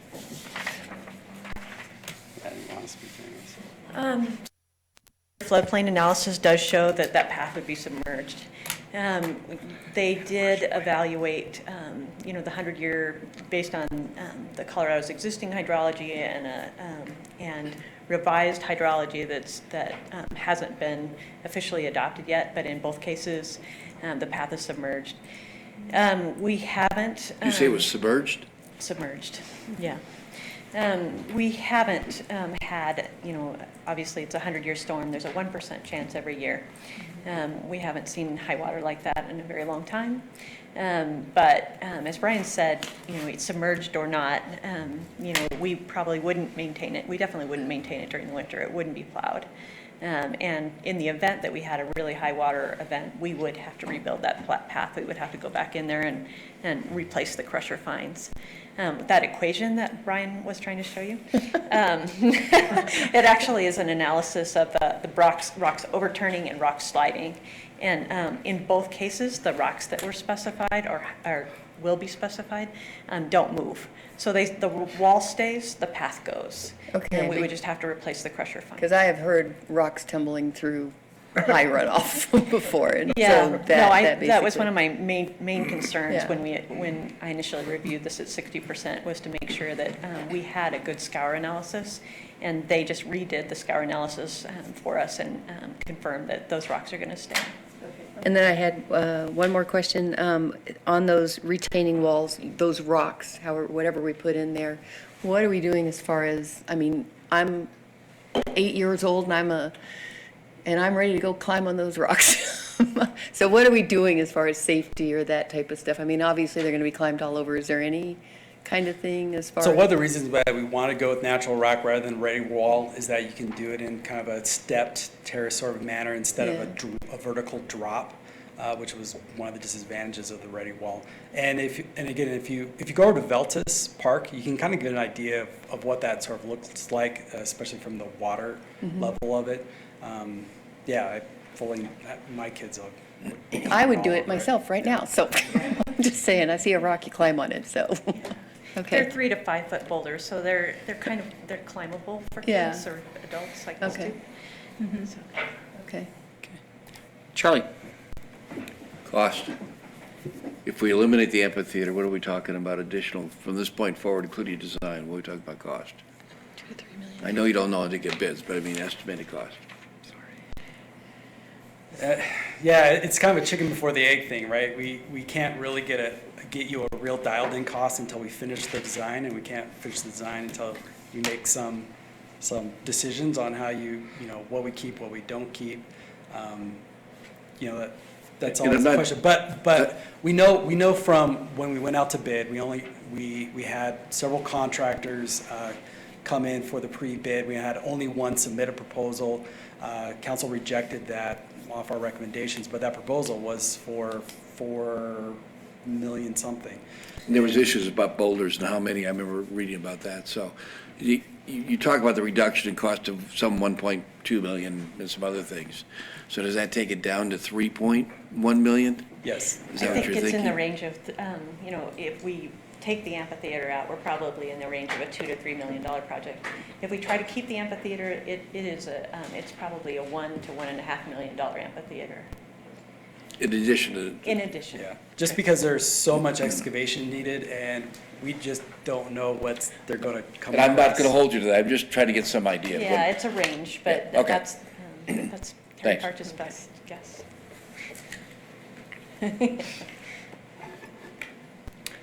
All right, Shelley? We talked about the soft trail being below the 100-year floodplain. How about the new bathrooms? Are they above? No. I thought I saw they a are actually line shown in. on one of the drawings. Yeah, if you that see they're this shown in. image- So will that be an issue? Everything in the blue there Okay. is within that 100-year floodplain. Like Terry said, it's a 1% chance. If we actually have a 100-year flood that hits that maximum marker, that'll probably be the least of our concerns on things that we're going to have to address Right. and repair. But Yeah, but Shelley, we will do a good job with the foundation. Okay. We'll make sure that, I've asked them, they've already analyzed, no rise in the floodway, and we'll do a half a foot rise through the floodplain. So we'll make sure that that foundation has the best chance Okay, possible. that bathroom will stay put and, Yeah, to the best degree we can. Or Newcastle will have a new bathroom, Or which they Newcastle. might. Yes, we don't want to give our bathroom to Newcastle. But since And it's then a what- non-occupied building, we are able to. They need bathrooms. Okay, and what about the picnic shelter? Is that being proposed in a new location? It Because will- I know that's very heavily used. at Yeah, that'll be that spot. relocated to the other side of the restroom. Okay. Will the changing station stay? It will. And then one more question on is there any possibility, looks like, with the boat ramp meeting that you guys had with Parks and Rivers, it looks like they've got the boat ramp designed to where they really like it. It's also added quite a lot of pavement, so I'm wondering I know the boat ramp you want to be concrete and everything, but could any of the staging areas or something maybe be a more permeable surface that would still hold up? And I know there are options out there for more permeable options, so just It's a good idea. We hadn't asking thought if about it. Some of that could be looked at. I did, at our last meeting, I told them that we're getting an awful lot of boat ramp out there, and it's going to function really well. Right. But we're doing some park trade-offs, so I asked that they put, there are a couple of islands in between all of that asphalt that I asked that we vegetate heavily, to the Okay. extent that we don't block sight distance down the ramp, but Right. try to bring some green back in there, and I like the permeable pavement idea. Just in an area where it's appropriate, you guys can look at that. Yeah. And as you look at the current boat ramp, it's a gravel field for a lot of it. So bringing in vegetation, we talked about on that west side, Again, and just kind of encompassing it, so it still feels like a park instead of a parking lot. Oh, great. Okay, thanks. All right, any other questions for staff? Just a general question, if we don't do the band shell and the amphitheater, we really haven't spent any money designing that, right? We've just checked the structural integrity of the band shell, and I guess I would still suggest, that there were some minor improvements that I think were suggested maybe by Councilman Davis about, trying to improve the awning so that they have a little bit more coverage during storms. Right. And we talked about having some sort of an area off to the side of the band shell where they could, have a break and those kinds of things. I think that those are really minor improvements that we could make to the band shell that wouldn't be costly. But the only money we spend on the band shell to date right now is just the structural analysis. It is structurally sound. And because SGM is able to take care of a lot of the bidding dock engineering, and really the design's going to end up being theirs by the time they're done with it, I think we can realize a lot of cost savings with the REP contract, and so we're hoping to cut that design cost in half. So some fine day, if we go along with this recommendation, and we find money, we could maybe go back in and do that, but would that be, a violent act to everything else that's approved? No, I think we could add it, and I would suggest that, maybe we do it as a phase 2 for this project, or perhaps, we've got a lot of interesting plans for the confluence area, and I think that it could be evaluated and maybe built, with a river park, or, with the improvements at the confluence. And I think, it would need more analysis about, what types of events, how big, and look at capacity of the area that we could provide, and acoustics, adjacent to the river. But I think it's a great idea. I think that we're kind of pushing it with this project. I think we need more analysis and probably more time to look at funding for it. So staff's analysis gets us right back to where we started, which is the shoreline. That's probably a... Shoreline and boat ramp, and then, like Brian said, that little channel improvement is very similar to, what Gary had initially, and we thought it's a nice feature for kids. And irrigation. But if we needed to cut something, that could be cut out of the project as well. You're gonna fix the irrigation system. Yes. Yeah, there's, right, with some of the development that's happening across the street from Traverse Park, we're wanting to put in some conduit, and water has a desire to be able to run pipe out over by the lift station, and so we're going to try and kill as many birds with one stone as we can in this project, and the failing irrigation system is definitely part of it. We have to put in irrigation for some of the new plantings along the riverbank with this pathway anyway, so that'll allow us to do that and zone it off right now. Yeah. We'll also make electrical improvements along the upper path so that, if we have boosts and vendor booths out there, we'll have better power supply. And sanitary to our new restroom. We'll have a small lift station that'll lift it up to the other line. Thank you. Charlie? Question, Deborah, maybe Steve in the back. I know we issued the $22 million in bonds. Some of that money was dedicated to this, but I think it was only a couple $1 million. Is that right? I would say when we issued the bonds, there was not necessarily anything specifically set aside for it. It was kind of grouped. We could do these 4 or 5 things. Right. So, in people's heads, maybe there was like 2 or 3 million, but there's nothing specific. Of those bond proceeds, I think you said maybe about 5 million. We think, and of course we haven't bid South Midland yet, but we've assumed it will go up based upon just the increased asphalt cost. Once we pay for South Midland, once we pay for 27th Street Bridge, that there'll be about $5 million left of the $22 million that we bonded for everything council would like to do.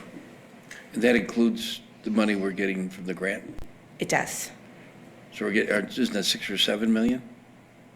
We're For getting Midland. 7 million in the grant. $1 million went for a water line. that was part of the project, which left about $6 million. And I think we are essentially assuming the cost might go up about $1 billion if asphalt is truly double the cost of what it was when we first did the estimates. And that's just happened because there's a shortage nationwide in asphalt right now. Steve Boyd, can I ask a question? Just for clarification. If we have $5 million of money that we've bonded for, what is the cost of the city if we do not utilize the bonding for this project or any other project? Well, I mean, we'll use it for some project because we have projects that are outlined in the A&I bond ask, but if we don't use it for this, what is kind of the annual cost benefit? it doesn't cost us much. We earn in interest almost what we're paying in interest, so it's almost a wash.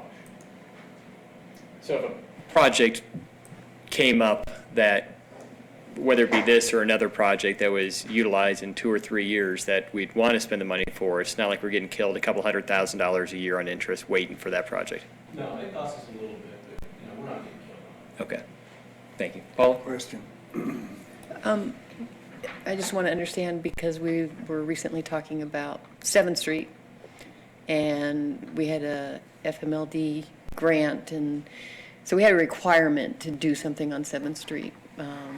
And I know we're going to talk about that later, but do we have anything like that sitting over this project as well? No, we have not been successful in getting money for Two Rivers Park. Okay. Brian has really, really, really tried. And we appreciate that. I just wanted to make sure, knowing all the parameters. Yeah, the hope was to raise about $1 million in grant funds for this project, and we just have been in an incredibly competitive period for some of the GOCO grants and different things that we've gone after. We've been super successful for some of our other projects, like 3 Mile Through the Pickens County Healthy Rivers and Fishing is Fun, is the one that we're going after right now. In fact, we go to Denver next week to present that for about $200,000. Great. But yeah, Okay. incredibly disappointed with the grant funding side. We did get $9,000 from the River District. Yes. For this project? For this project? That'll pay for a rock. Small one. Are there any other questions? Thank you, guys. All right, thank you, guys. Thank you. Is this a Audience. time to take public comment? It's up to you. You can check the public. Does the public like to comment on this? Dean? All right, come on up.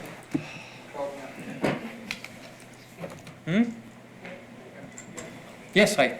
Oh, I'm Yeah. sorry. Mr. Moffett. It was behind the monitor, I couldn't see everybody. I've picked my chair carefully. Just give your name and address for the record. Dean Moffett, 326 Second Street. I designed this park about 38 years ago. I had a beard twice your size. Go on. But it's a great one. This is what you have to look forward to, Jonathan. Mr. Mayor, he has 3 minutes. If we could move on, I'd appreciate it. Thank you. Okay. So 38 years ago, it was a community project, Rotary, Kiwanis, et cetera, a lot of individuals. Basic Chemical was a mess. And we started out just as volunteers. There was a lot of pressure to put Public Works, MOC, on the site. There was then pressure to make it an active play field, and then pressure to make it a passive park. So we ended up with a design that split the baby on that one and put the ball field at the west and the more quiet areas to the east. I believe this design, oh, and by the way, I go down there every single day in all these years. So I see the evolution and use of the park, winter and summer. I don't think this project is ready for prime time. I think there are elements of it that are a waste of money. I have several dozen problems with this design, but I'd like to just mention a few. Our design 38 years ago had the main path up at the top of the bank. We were committed to take the rubble out, the concrete, a lot of it city concrete, by the way, and restore as much of the shoreline as possible. We did have our C&D grant funding. Ironically, it was water-related funding, and we ran out of money. We never got to the water, and that's been the sore spot in my soul all these years. So to mention a couple of the high-ticket items, the path along the river edge, not the upper path, but the one proposed for along the water. You know, I'm always asking, are we putting it at low water, are we putting it at high water, or somewhere in between? We do have a 5 to 7 foot variation, and if you go to the park now, you'll see it's already getting close to the grass in a few areas. So I studied that lower path way back when, and it just didn't make sense because of the flow of the river. It turns the river edge into a urban or park-like element with boulders and rock all the way. My design had 3 small paths that came off of the upper path and dogleg down to an eddy, which would be a quiet water area, and it would be a little more intimate and a little quieter and family-oriented picnic situations, not this promenade along the water. So, Your time is up. If you'd like to maybe finish your last couple of thoughts, that'd be great. I would table this project. I would send it back. I would really look at these professional fees. They're exorbitant. We've wasted a lot of money on it already. I would go back to a public open house on the situation. I didn't know I was limited to 3 minutes. I'm sorry, Mayor. It's not ready. It's not well designed, and there are so many things of it that are a waste of money. Thank you. Thank you very much. Sorry about that. Thanks, Dean. I think there'll be a lot of opportunity to comment on this in the future as well. Thank you. All right. Is there any other public comment? Seeing none, I'll bring it back for council comment and/or motion. Mr. Hershey. Well, the advantage of going first, I think, is I don't know what everyone else thinks, but I don't view this project as critical infrastructure. It's also not criminal. When I hear about South Midland come up, I just have a nightmare scenario. I am not going to support this or spending like this in this amount on any project until the other issues are addressed in this community. The more we build, and we've seen this at the debacle on 7th Street, and elevators that don't work, and a project that we keep building again and again, the more we have to maintain. And I have this nightmare scenario, and Mr. Moffett talked about it, where, well, I was joking about the bathroom, but where we build this expensive path that washes away, we have to fix it again not every year, but every time there's a flood. We have other problems, an MOC, the streets, 7th Street, 6th Street. I'm not supporting this kind of money when the city has these other critical needs. I mean, $500,000 just to plan it and develop it. Mr. Moffett is correct about that too. That seems excessive. I'm not going to support this. I don't have the advantage of being on the prior council, and I know this was moving forward. It's a great park, but I say that we start over. I'm not going to spend this kind of money. I mean, with maybe the exception of some irrigation and fixing a bathroom, this is way too much money, Mr. Mayor, and I'm not going to support it. Thank you. Thank you, Tony. Are there any other comments? I have some, sorry, my screen's not up. Oh, sorry. Sure, Shelley. Oh, too many screens. Or not enough. It's okay. Just knock yourself Okay. out. I'll time you. What do you guys, are you looking for direction tonight, right? We're not, okay. And I am on board with this project just from the standpoint that I think we need to fix the riverbank. I'd like to see the safety improvements in the river and getting that old abutment out of there. And we have safety issues along that bank. I also think we have overcrowding and we have performance issues with the boat ramp. So that being the main takeout for everything that's coming down the Roaring Fork and everything that's coming down the Colorado, we need some upgrades in that park. I like the recommendations, I like the way staff's going with this, I appreciate the cost cutting, and don't want to raise a lot more money on, or have to spend more on design work, because we have spent a lot on design on this project. But I have to say, I am intrigued by the pathway concerns and issues that Mr. Moffett just brought up, and you know, we have been talking about a new riparian ordinance and possibly having riparian areas along our rivers, and that would limit the access down. So to the extent that maybe cutting that lower trail up, and I have to say I do like the staff recommendation for going with the soft path in the granite down there, but maybe turning that into just a couple of smaller access points. I know we already have a little access point coming off the pedestrian bridge over there. If that could be a big cost savings and make the bank more, a better example of riparian area, that would be worth exploring. But otherwise, I support the project. I think we need new bathrooms.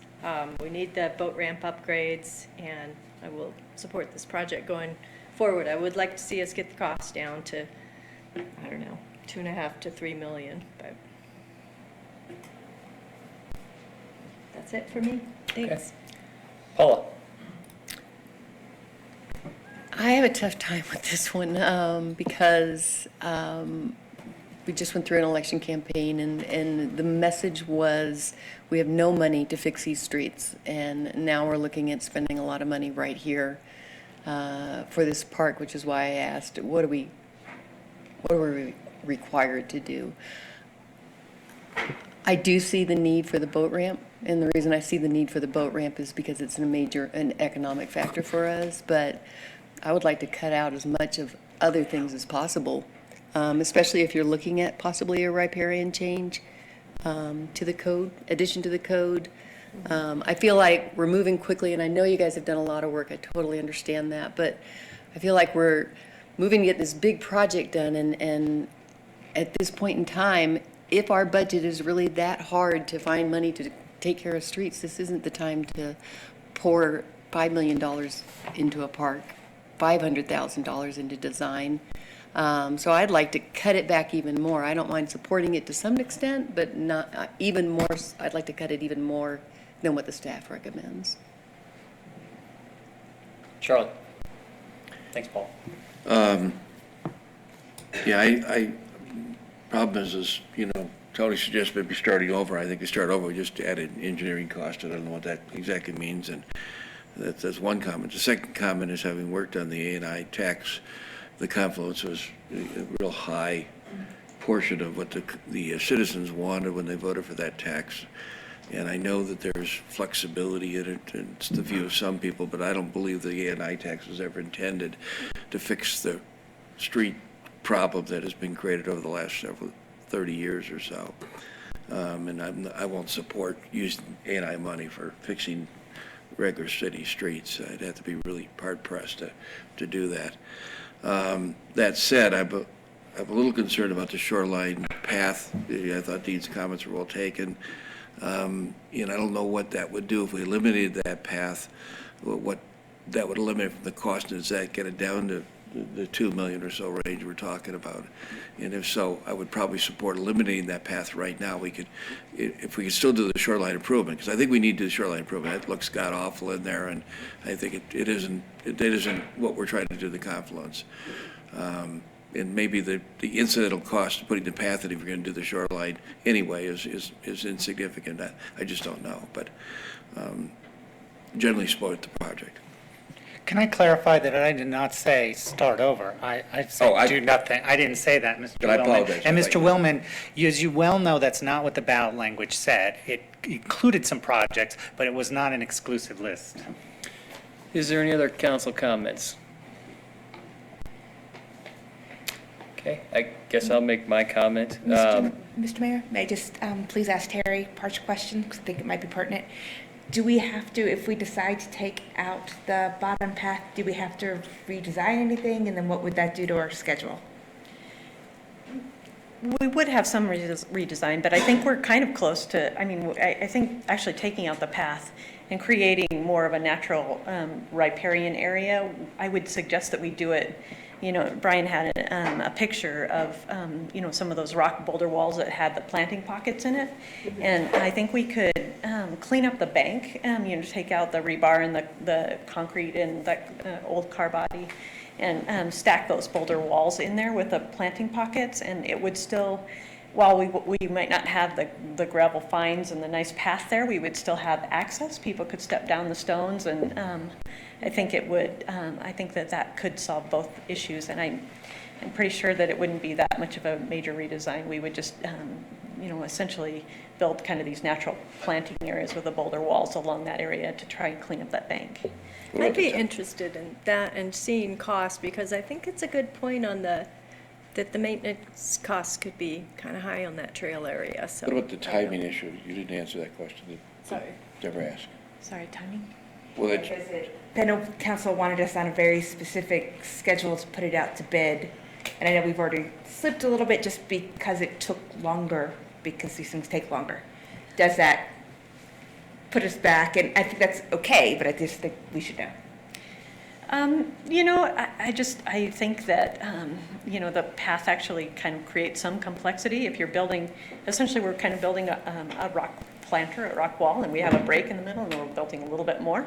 We're going to just take that break in the middle. There's a little bit more rethinking to it, but it's not a whole lot. I think that this is probably an easy change to make.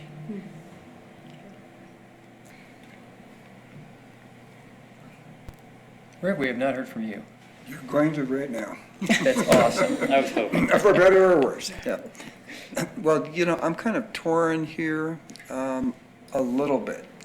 I think the shoreline needs to be shored up, if you pardon the pun.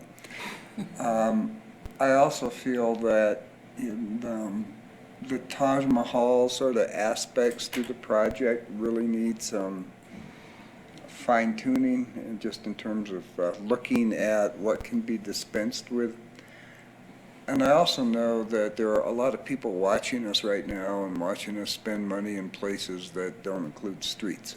And so that would sort of accelerate the need to dispense with frills.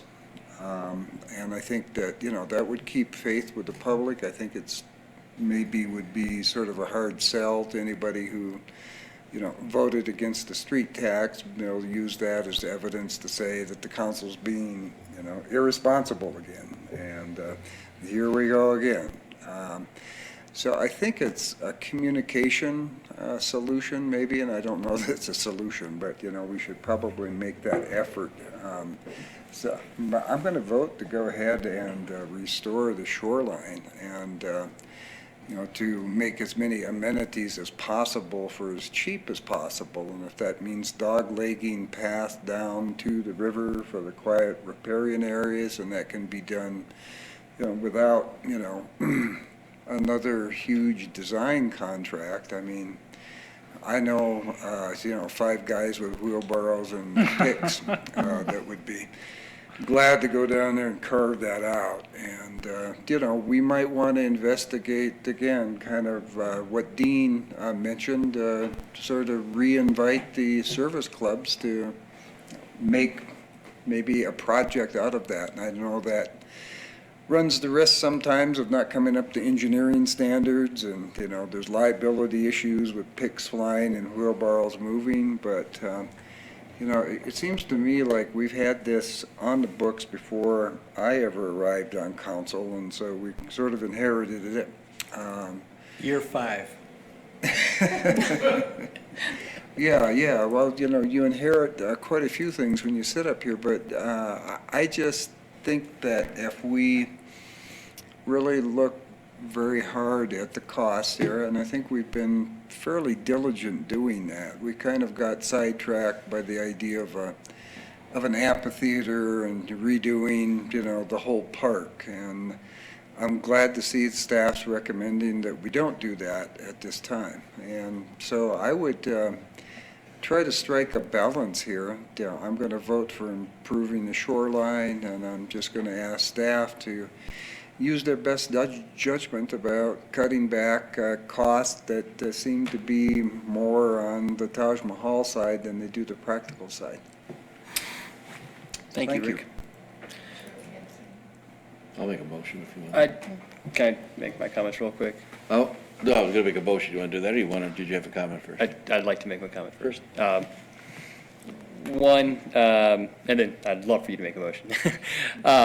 One, I think that where this money comes from is really important, because I agree with you, Charlie.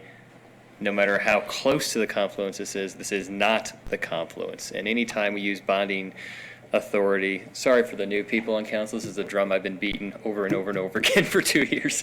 But the more we spend out of our limited bonding authority, we have $40 million, the more we mortgage the future for the items that were actually spelled out in that A&I tax. I know that it gives us flexibility to do those things, but there was a trust to the voters when they saw those 5 things and voted on those 5 things, that we don't continue to take money for a couple million here, a couple million. Just about a year and a half ago, the 3 of us fought like dogs to not have bonding money actually be bonded for 7th Street. And so there's 7th Street, there's 2 Rivers. What will the next council decide is the next $2 or $3 or $4 million thing that they just have to spend out of the A&I bonding authority? So that leads me to the next question is, we don't bond for it, which is, if this was going to happen under the previous council, I was going to strongly encourage that we don't bond for it and we use just regular A&I revenues or general receipts for it. I think if we did that, the community would hang us.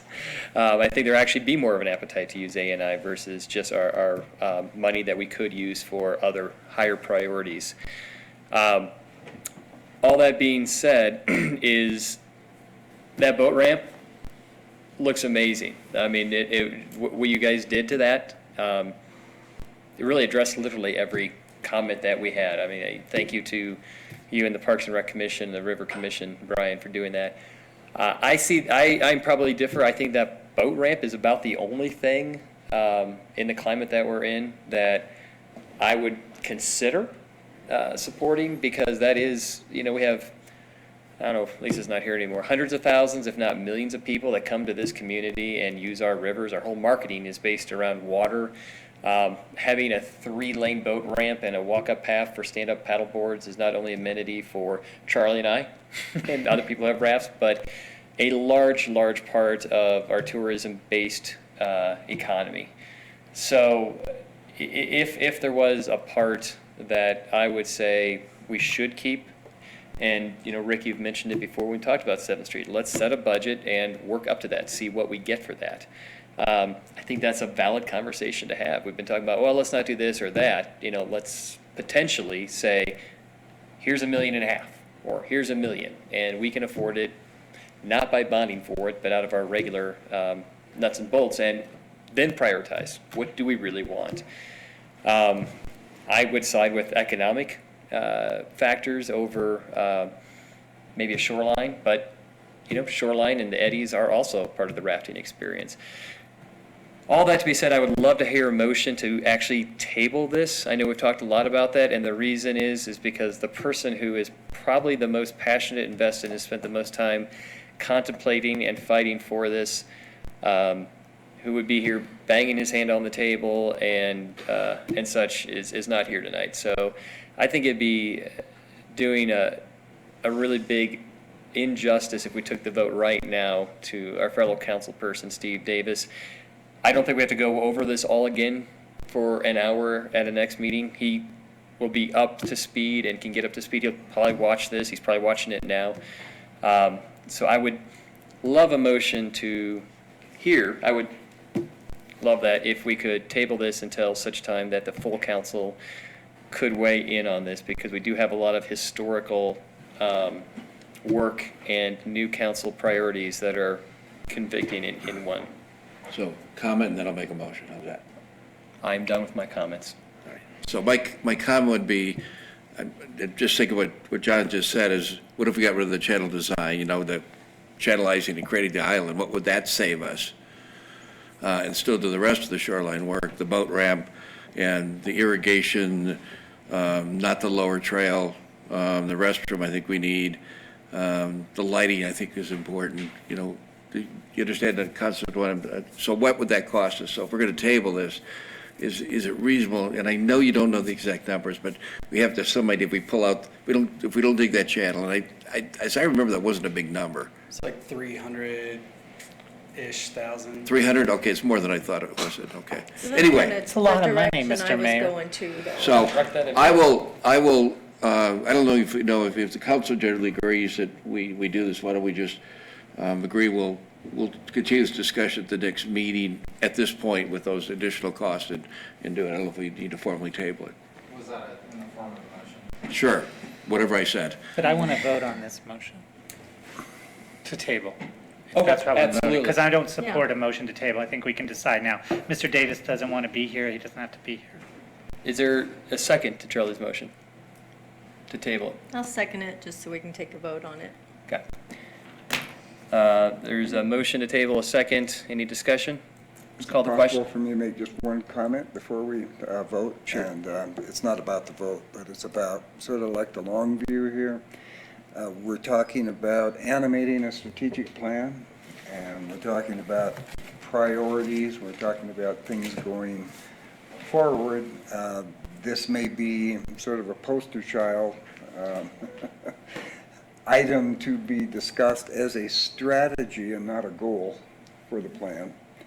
And so we may think about not only tabling this until the next meeting, but we may table it until we're ready to put together the 2020 budget. Does this fall in the 2020 budget then? It is currently not budgeted in the 2019 or 2020 budget.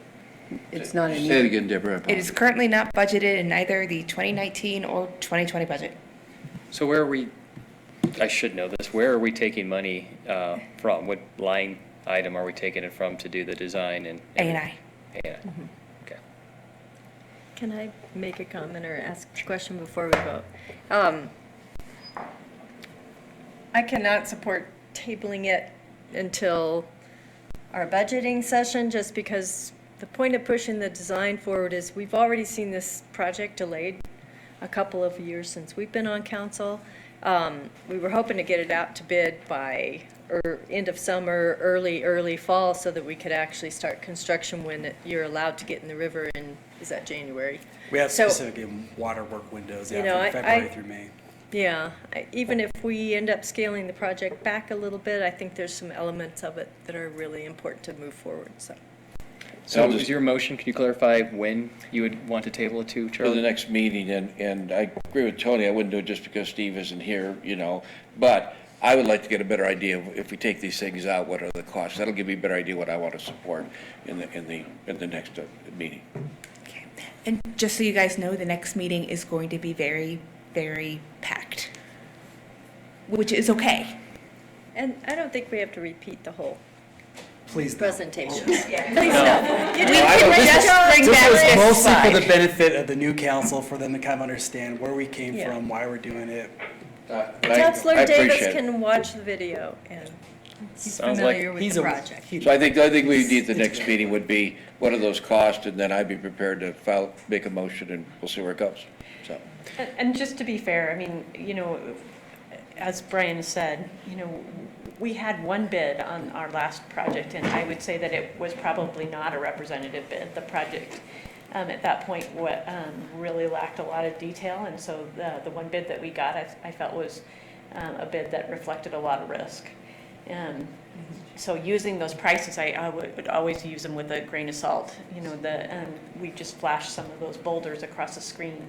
One of those boulders was one of the ones that was in the last bid. And the contractor who bid the project told us that those boulders were $1 million to bring onto the site. And our pricing, what we found for the actual cost of the boulders to bring them to the site was a whole lot less. Right. And so I think that, given a good design and a solid basis, an engineering basis for for evaluation, we will get competitive bids. I think that this project would generate a lot of interest. So I guess. That's great. We'll do our best to estimate costs, or, to give you just a range. I'm not going to say, oh my God, you estimated this, it wasn't there. I understand how hard it is to Yeah. do, but But- we don't channel it 300,000. That told me a lot, that answer, so. I would also say that, on projects where we're uncertain about the cost and we're uncertain about what the council will support, we can break pieces out as alternates. In this particular project, I would suggest that, we had, whatever the council finally decided, but it sounds like everybody supports the boat ramp. Maybe the boat ramp is our base bid, and then other things are alternates that are adds to that. And then when we finally get bids back from a contractor, we can say, we really want to spend whatever it is, X dollars, and we'll add that, and then the rest of it goes away. Can you give us the cost of just the boat ramp? Or have you, I'm sorry if I missed it. We really haven't, I don't have that in my head, and I don't know what it was from Gould's bid. So that's going to be, And I mean, the range is like 470 to 1.1. Okay. Okay, I so. was just going to say, we only have 20 more minutes, and Right. we really need to do exec session. Yeah, so we will take a vote. Let's call the question. Does everybody understand the motion that is on the table? Table to next meeting. Okay. Been motioned by Charlie, second by Shelley. Yeah.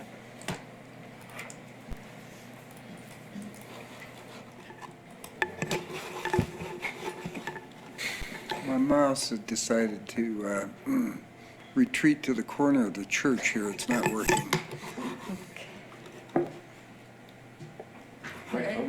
It doesn't work, Mr. Willman. Touchscreen doesn't work. It doesn't, because it's not a touchscreen apparently. Does anybody have any whiteout? I want to change my vote. Not working. Okay, do you, Okay. Shall I read what I have? Sure. Okay. Willman, yes. Goldish, yes. Stepp, yes. Kaup, yes. Hershey, no. Voorhees, no. No. Motion passes. put that on the next agenda. Thank you. Thank you, Council. Thank you, guys. And let me just be clear, my position is that we should vote on it, that we can't afford it. So, period. Okay, next, Anything. report from city administration, city manager. Speaking of the I've voters. emailed you my update. Thank you. City attorney. The only thing I was going to say, you got a memo from me, I'm not going to go over it. I did have a long conversation with Matthew from the Coast Independent regarding the case, so you'll see something on the paper tomorrow. Just real quick, I don't equate, I read the decision. Could you maybe next time talk a little bit about or maybe the meeting after that, the GPS with that and the fourth? It just doesn't seem to me to be a search. There's a role that's mechanism. What I explained in the paper was, it was a very narrow question that the sixth, it was on a motion to dismiss. And so that was a very narrow range of deciding whether or not to take it up at the trial court level. The court took the unusual step of clarifying a week after all the news coverage hit that, no, really, it was this very narrow ruling. It doesn't apply to us because it's the Sixth Circuit. It's the Sixth Circuit, we're in the 10th. I worry a little bit about nuisance suits, but I don't view it as precedence that we should change our behavior as a result. Thank you. So we have that report. We're bumping outgoing mail, and then we're going to drop Shoshone.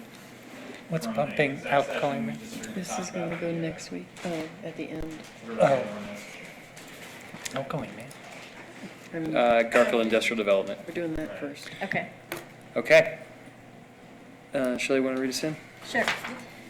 I, Shelley Kaup, move to go into executive session for the purpose of conducting a conference with the city manager and city attorney to discuss the city's purchase, acquisition, lease, transfer, or sale of real property, determining positions relative to the matters that may be subject to negotiations, developing strategies for negotiations, and instructing negotiators, to conduct a conference with the city attorney to receive legal advice in accordance with CRS 24-6-4024E related to the Garfield Industrial Development. Do we have? Is there a second? Second. All right, let's clear the room. Do we have to vote on that? Yeah, we need Oh, sorry. All those in favor? Aye. Opposed? Motion carries. You're lucky I'm here.